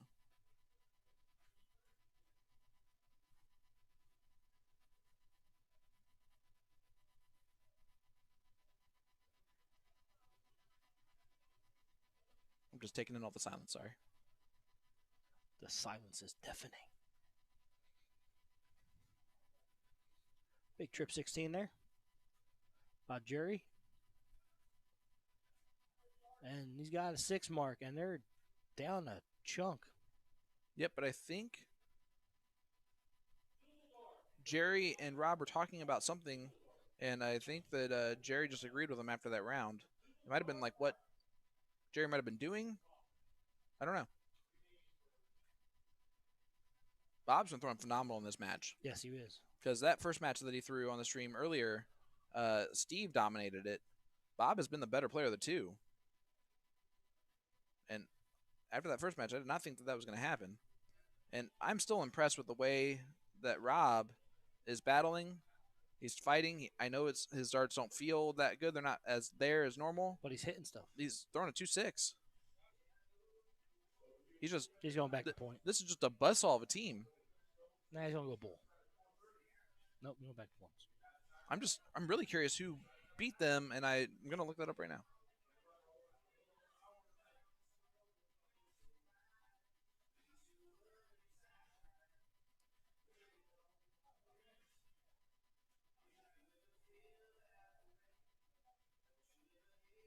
They lost to the two of us. Nope, that's not it.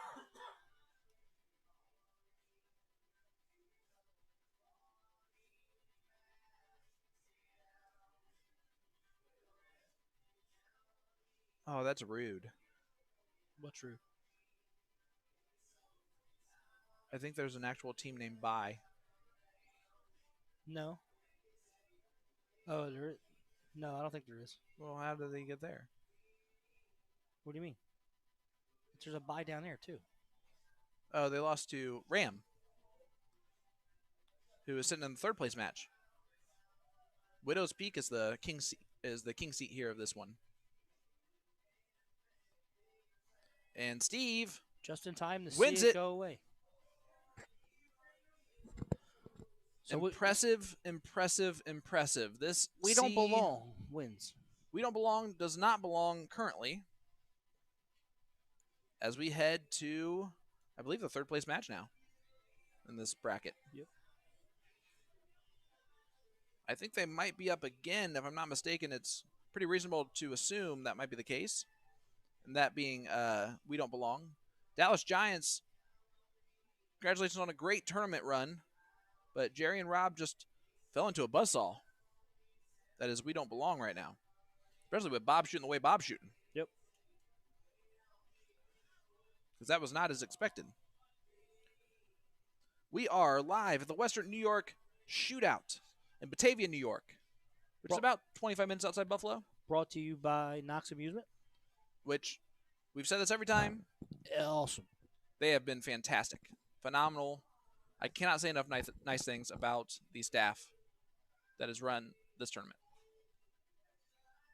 And everyone that's helped them along the way, thank you so much. Yes.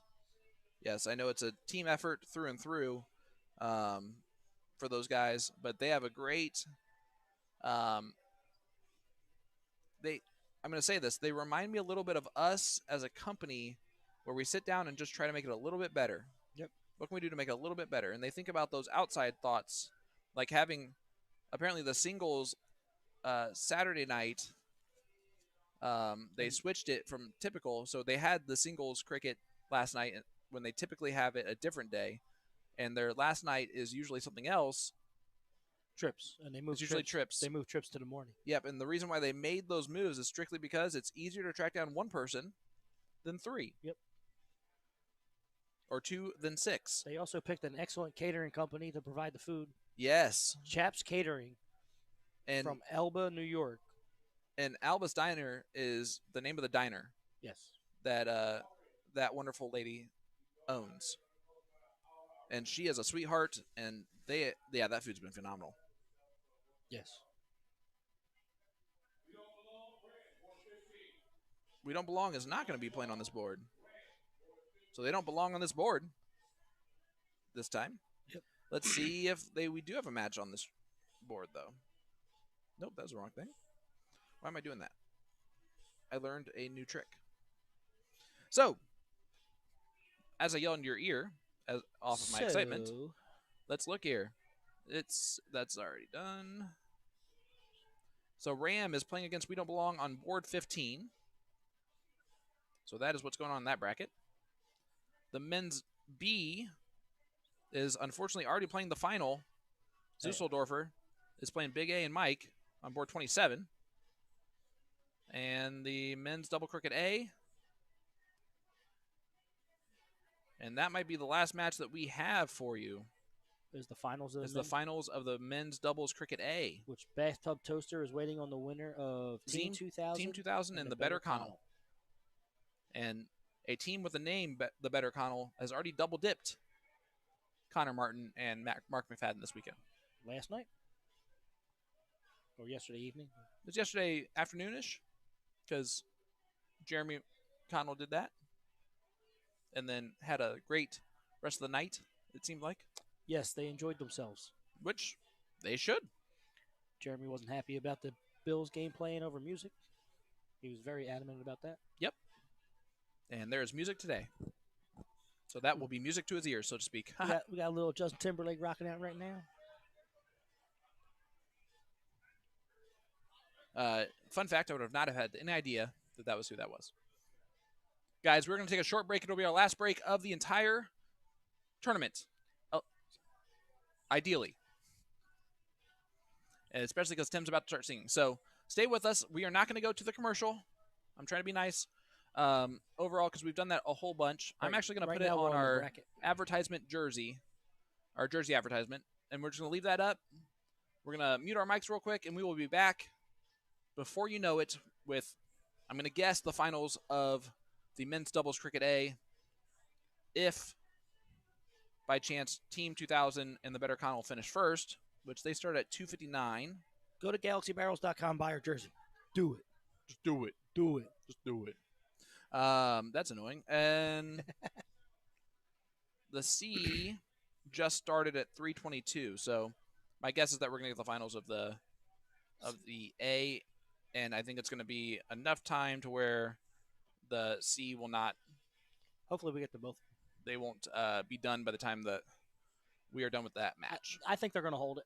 They might. I'm surprised they didn't hold B, unless the players decided they didn't want to wait. And that's been their whole thing this whole time. They have not forced any matches to us, which has been great. They also have not. They've also been very vigilant about our board being the next board up, just in CompuSport. So we've always had a steady stream of matches. It's just all been randomized, and that's fine. Ron Better for us. Ron, you're back for the next match. Should be the A doubles finals cricket. Yep. So we're in a little holding pattern right now. We'll see what happens. But stay with us. We'll be right back. Sean Green, Tim Neal, To The Point Streaming. Stay with us and buy our jersey right now. Do it. Do it. Just do it.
All right, guys, they don't know I'm doing this, but it is Johnny Lee had a little bit of downtime for the first time. So they are playing a little best 2 out of 3, maybe best 1 out of 1. Not really entirely sure. But Cricket, this is the Philly legend in the flesh, Mr. Tim Neal. And that's a white horse to start. Boom goes a dynamite, Tim Neal. Starting it off with a white horse. And he's throwing my darts. He didn't even bring his darts this weekend. And he would love for me to point that out right now. And I'm going to laugh if Johnny follows it with a 9 mark. Boom goes a dynamite. Look at this. Back-to-back 9s to start this off. And that is why I am back here doing this. And Tim closes the 17s. He missed a dart. And he missed a second dart. Tim destroyed his whole average. Now it's thrown to 6. Guys, make sure to hit that like button, hit that share button. This is just a playful play-around match. I think both these guys just have not played all weekend long. And literally, they have not warmed up. They haven't practiced. Tim grabbed my darts for the first time. He threw 3, and that's where we're at here. And Johnny's first 3, I think, were his 3 practice starts, and then they went and going. So this is the first time they've been able to relax and just throw and do what they do best. Although I would argue that nothing that Johnny does, even if he threw 9 the whole way through, which is impossible, but even if he did, the way he runs a tournament and announces people and stays on top of everyone, that's the best that he does when it comes to things. Tim went for the kill shot there on the last start, missed it. So Johnny with a 6.0 is going to hit a lot of 16s, hopefully. Ideally. And he can look at the 18s if he wants to. He doesn't, hits it. Big dart there, and that is the difference between this match so far. I can say right now, Philly Tim, even though he's not even throwing his darts, I don't think was expecting Johnny to be like this. I'm going to be honest with you. And only throws a 3 mark there. Philly Tim probably thought he was the best player in the room. Second only maybe to Connor. But Johnny is saying something about that. So Johnny Lee with the advantage here. Let's see what Philly Tim does. Now he decided to play like the Eagles. He is playing just like his hometown team right now. And Johnny, that first bowl was a big miss for him. And he went back to point on the last one, missed it. So an open round here gives Tim Neal a bit of an advantage now. He only needs 3 bowls and a double 16. And now he cannot win the match. And I don't like that last start from him. He could have gotten the point lead instead with a double bowl. You know, we all can't be perfect every time.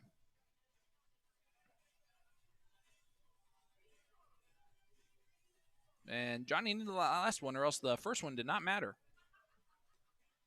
You can't play with fire with Tim, though, and give him winning darts too often, because he'll end up eventually hitting it. Maybe. They warmed up and got worse. That's kind of how that went. Guys, thank you so much for joining us this weekend. I'm going to take this time now, as this playful match goes on, that these guys are not happy with those averages. I can tell you that. They both start off 9 marks, and it's gone downhill quickly since then, no.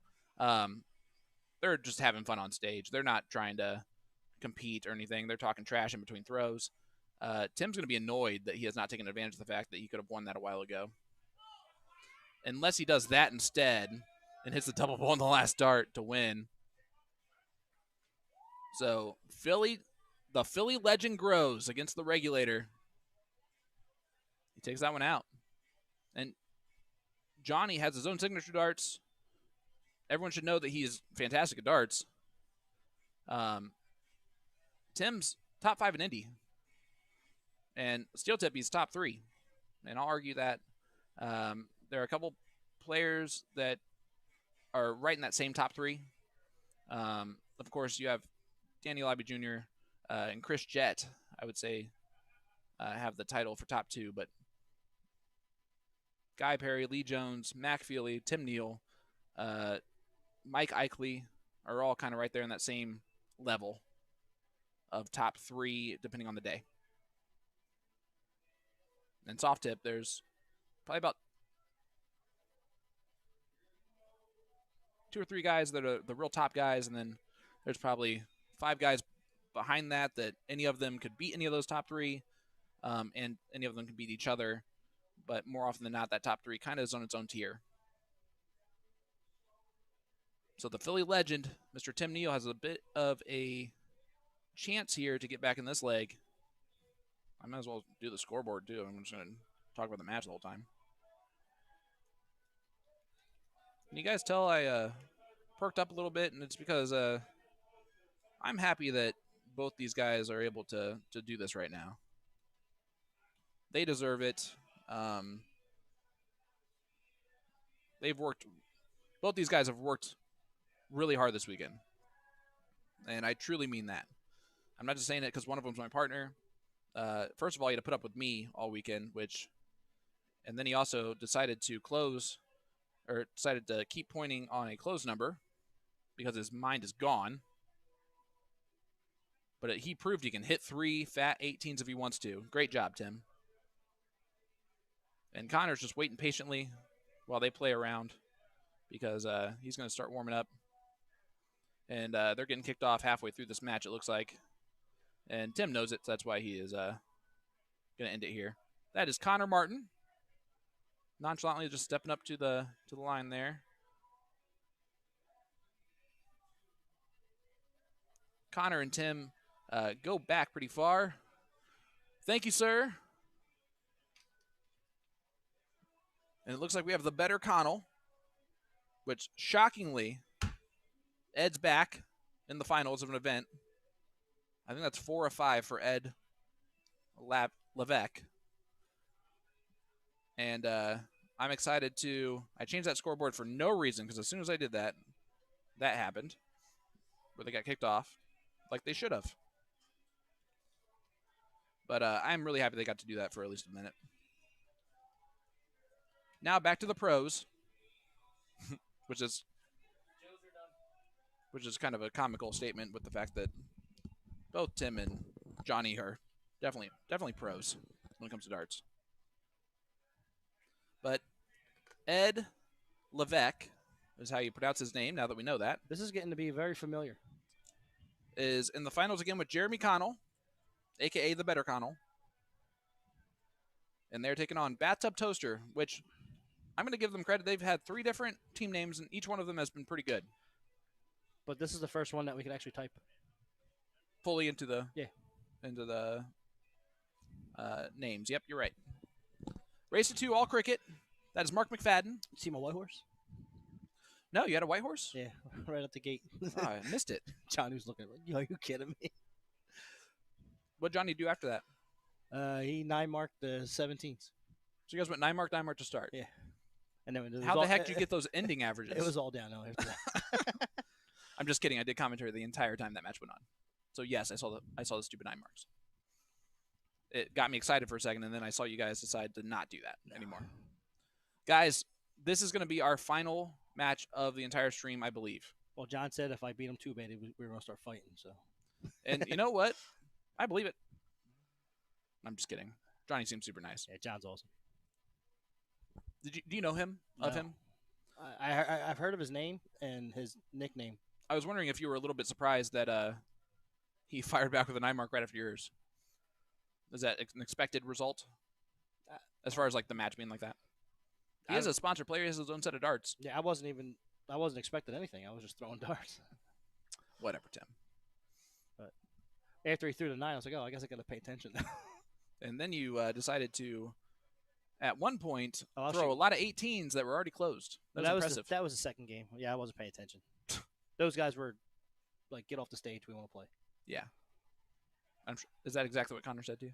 Because I hope so. If he did, you guys are good enough friends where he can say that, and you'd be like, yep, or nope, or I would say GFYS. Yep. We all got it. Oh, John, when I told him, I was like, someone's playing my music, dude. You got no shot. He goes, this is my jam. I'm like, I'm from Philly. This is my jam. All right, so Connor, a.k.a. the Baby Dragon today. The Golden Boy is his actual dart nickname, which is a good one. Is he wearing that shirt as Baby Dragon because of Jules? Oh, yeah, for sure. Which, by the way, congratulations to Jules Van Doggen. PDC tour card holder. Yep, and he now becomes the second player representing the United States flag to play in the PDC. And Jules has all of the talent in the world, and he is getting into this at the age of 27. He can do some damage in the PDC for years and years and years. And it is an exciting moment for USA Darts, especially because Danny Baggett is going to stay there all year next year. I really hope that Jules has the ability to do that. I hope so too. Because if you don't do that, you're just doing yourself a disservice. Well, with family in the Netherlands, I think that he has a better opportunity to do that than maybe most. So hopefully that happens. By the way, have you ever talked to Jules?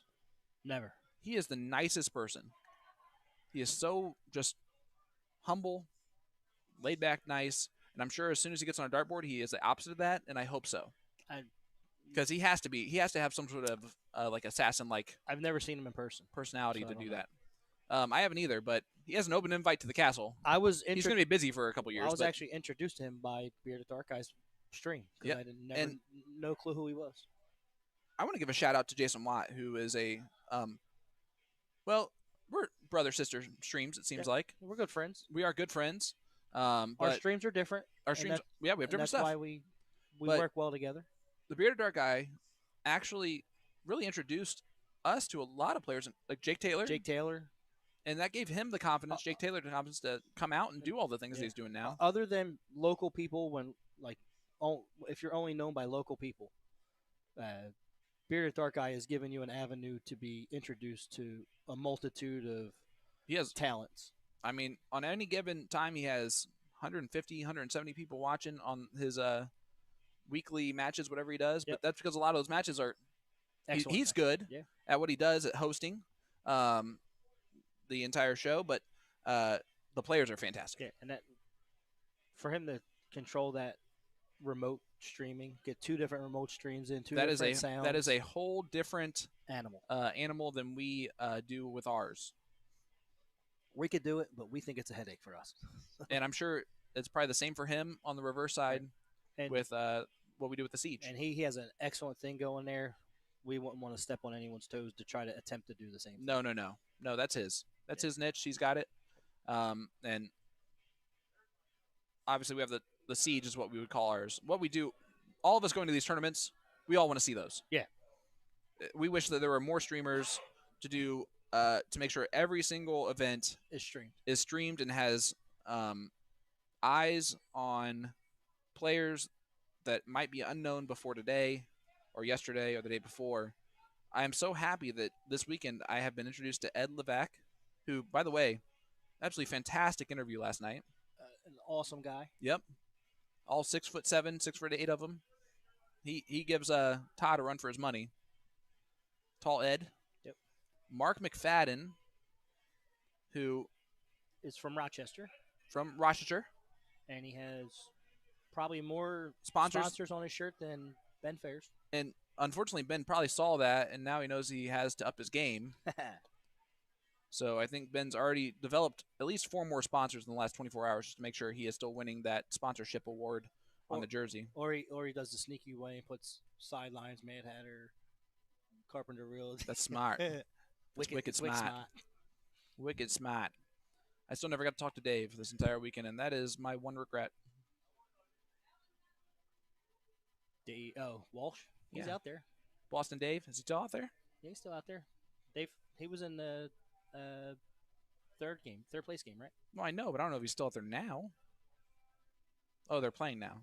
No, they're not. They got taken out. Yeah, they got taken out by the better. No, Team 2000. No, No, they beat who knows? the Team 2000. Just lose to Ed. Yeah, they just lost to the better Connell. Okay, so yeah, Team 2000 knocked out Walshy. Or banned from Boston. Yep, band from Boston. Or Boston Dave. Yep.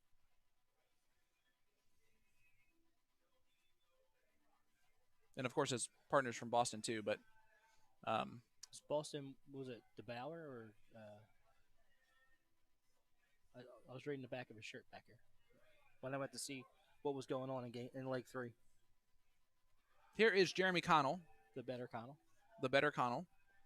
And Ed and Jeremy, yesterday, came from the loser side with the team named the better Connell, ironically beating the Connell brother in the third place match. Josh, with Jeremy throwing the best of the group.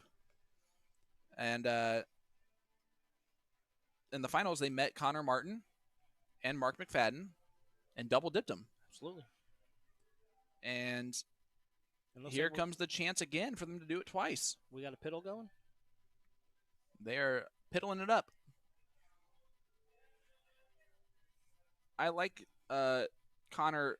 He's still Starting going the off to piddle. left a little bit.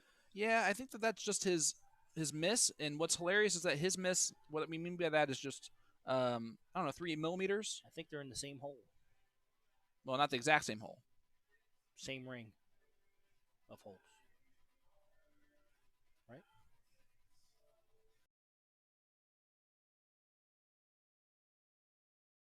He's still in that same ring. It does look like they are staying on the outside. Maybe they're making that a game. Who knows? Let's see. They're in the same hole. They're gonna wrap the bullseye. There's a whole other side open, gents. Correct. And he might even be. Oh, he's out. He dropped it below. Can you? I can't see anything. That bottom there. one's out, I think. Is that the one they just threw? Yeah. Well, then yeah. And Jeremy, all they do is ride that in, and it had a good bounce to it. Oh, they just they're all tied. They just hand each other. It's the same outer ring. Yeah, and they're still on the outer ring. They just took their partner's darts. That's hilarious. Yeah, that's really hard if your partner throws a weird dart compared to you. I have never seen them grab their partner's darts. I've never seen that happen. Pull it. I like it. It's awesome. Did he get it? Yes. His Mark's got white flights too. I was about to say, do they throw the same darts? That's almost unfair. He has a lot of darts in his hand. That was awesome. That was crazy. And if that's just the precursor to what we're about to see, this is going to be awesome. Can you hear me now? That's not the right thing that turned it up. I turned it up too. Oh. No, that's in my ears. Isn't it? Yes. That has nothing to do with what's on the screen. It got real loud in my ears. I'm sure it did. It's going to get louder. Yeah. Connor with the 5 mark to start off with. He did his job. Yes, he did. That's what he would say. He did his closed job. the 20. And pointed. Jeremy now stepping on the 19s. And here's what we're going to do. Tim is going to focus on the cameras for the last match of the day. He's going to still talk every once in a while, but I'm giving him one job specifically. The game's over, right? Is the game over? What game? The Eagles. I have it off. I don't mind watching it. No, I know, but I'm just making sure. It was 31-0 last time I saw it. Oh, dear Lord. Yeah. All right, so Ed steps up here on the 18s. He needs a lot of them. He's going to stay there. Oh, he dropped it low. The dog. The dog. He's blaming the dog. Good boy. Because it happened not while Connor was throwing. Or his partner. He dropped his low. For those of you who do not know, that is Connor's dog that is barking in the place every once in a while. Yep. Connor's dog and Connor's fiance. Just like Crumbs, he gets a little excited sometimes. But he is a good boy overall. And he loves his dad and his mom. That's a big dart there from Jeremy. Gets 2, and he should stay there. But he doesn't. He closes the 20. And as soon as I say that, he says, "No, I shouldn't. I do what I want. I do what I want." And he closes the 20, which is a big dart. Mark is going to stay all 3 there, and he hits the last one on the trip, and great darts. I would have done the same exact thing. Mark missed his opportunity to be my blind draw partner. It would have been the greatest partnership of all time. Second to none.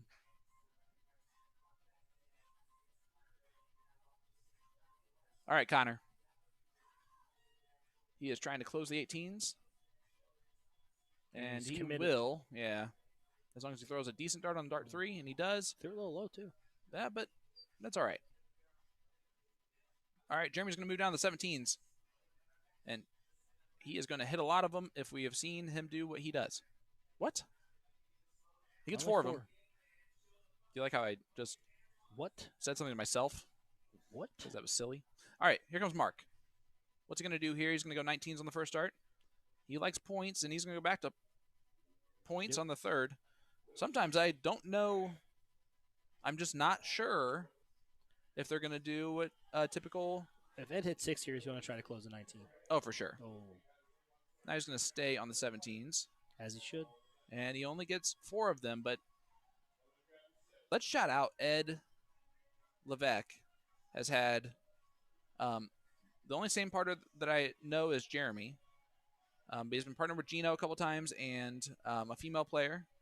He's been partnered with, I think, just Gino maybe. His team was Gino. Why am I trying to guess? and he has made in 5 tournaments 4 finals. Which finals did he miss? I don't know if he made the finals last night. He did. No way. He Yeah. ran all the way through the loser side? Yeah, he lost to Connor in the finals. Okay, so he's 5 for 5 on finals appearances. He has 3 wins and 2 second places. Yes. So a second place finish here will even him up. And I know that he does not want to do that.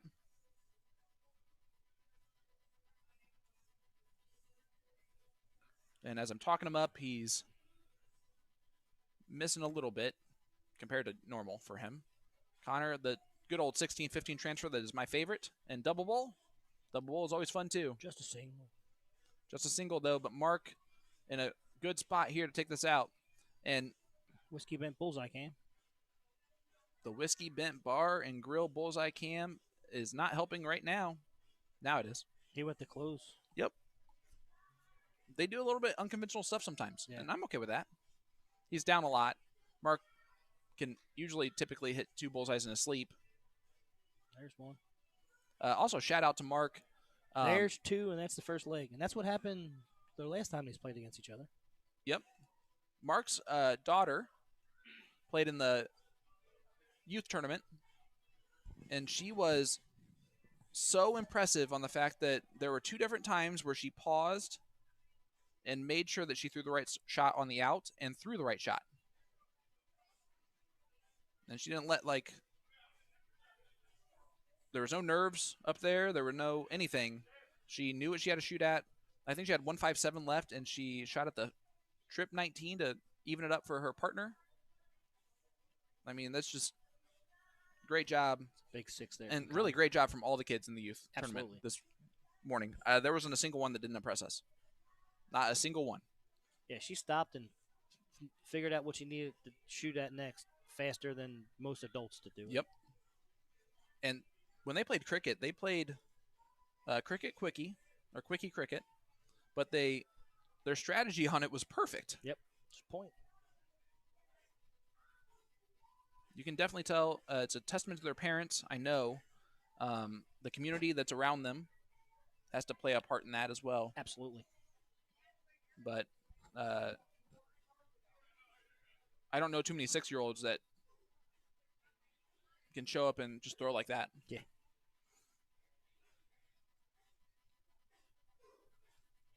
Here's Connor, the baby dragon today. Jules does have a real classy looking jersey. From White Horse Darts, I believe, right? Yep. And congratulations again, Jules, winning his tour card.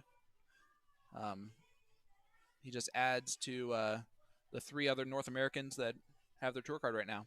Oh, that's unlucky. Ed's getting inside his own head. He did this yesterday, but he got out quickly. Sorry, I didn't mean to do that to you.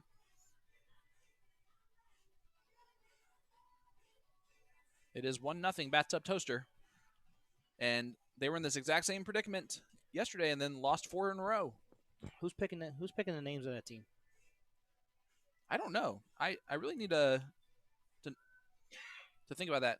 Janice, I think what's happening with Tim is he's terrible. No, it's honestly, Tim has talked more in the past 3 days than I think he's ever talked in his life when he's not just like hanging out with his buddies. Very true. And he has had to do so and Connor and do it well.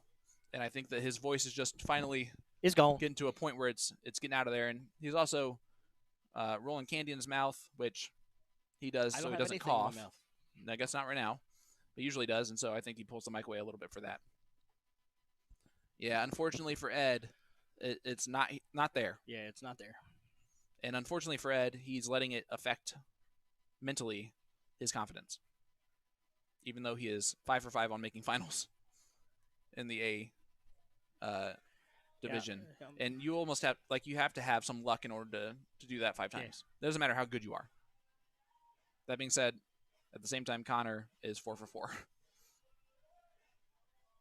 with 2 wins and 2 second places. So does this change the MVP race? I don't know. Because it's got to be between them two. I would say this right now. There is definitely a battle between these two players. Ed and Connor, for sure. That being said, Jeremy's made, I think, 3. Mark's made 3. There's your double bowl. There's the 16-15 double bowl transfer. I love that move. It's such a it's over type of move. Yep. Like, I'm letting you know that no matter what you do, my partner is about to take out this one bowl, and if he doesn't, we are sitting so pretty. And I'm telling you, this is one of those times Ed has wired everything. He's not missing by a lot. No. That's him today. And now right now he's just laughing. You can't do anything else. You can't be upset about it. And then he hits the double bowl right in the middle. Yeah. Dead center double bowl. Well, Ed, why didn't you do that the first couple times? It wouldn't have wired. All right, Mark McFadden for the win in the match. And he gets it. We have our champions of the men's doubles cricket A. It is Connor Martin and Mark McFadden. And they get over the hump of playing on the stream as a partnership and losing. Ryan, this is not C division. This is the A division. Yes. But looking at the 3 and the 275 and the 175. We see how you would say that. Yes. That we know how good these 4 guys are. Yeah. We have seen better averages between 4 people in the C division at the end of a leg. We just have. Absolutely. Like, we're literally, every single one of those is better, including the 5 is not is not the best. It's been an impressive day, guys. Connor, seriously. We streamed your finals. And you won. Sorry, we didn't do it last night. What time did they play? Like 1:40. Yeah. Nah, I'm not sorry that Wait, when did he message me? He messaged me. Where am I at? I don't know where I'm at. Here I am. I'm just making sure that the men's doubles cricket B is playing right now. They are, unfortunately, playing on 1:20 a.m. You didn't stream that? He said we missed an absurd final. Ed hit 7 perfect darts and I still beat him. Both of us over 5-5 for the whole match. That is insane. Insane. Guys, we're going to wrap this up so we can break everything down. Is C done? Get on the road. Yep. C's are playing their finals right now on a different board, and same thing with B. It's been that's an what I kind of absolute figured. pleasure. Man, listen, I wouldn't ask for a better 2 partners than I have in Tim and Jason. Jason couldn't be here. Tim, I have to give you credit, man. You stepped up huge this weekend. I'm just glad I was able to put this stuff together. Sorry. You stepped up huge. I truly appreciate it. Guys, thank you so much for watching along with us all weekend long. It has been a pleasure. We are at the Western New York Shootout.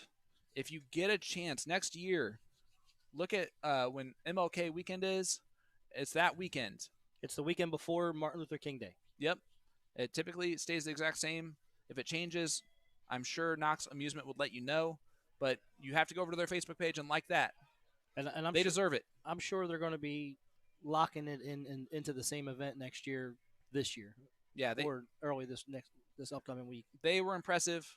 The players, thank you guys so much. Yeah, you guys were all hospitable to us, welcomed us with open arms, and allowed us to have the opportunity to show you that we are okay at what we do.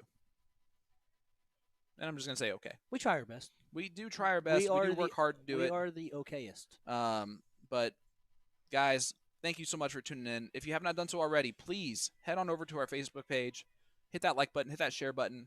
If you have liked what you've seen all weekend and you know that you want other people that like streaming darts that did not watch this weekend to know who we are, please share our Facebook page. Let everyone know that we were here this weekend. They can go back and watch the matches.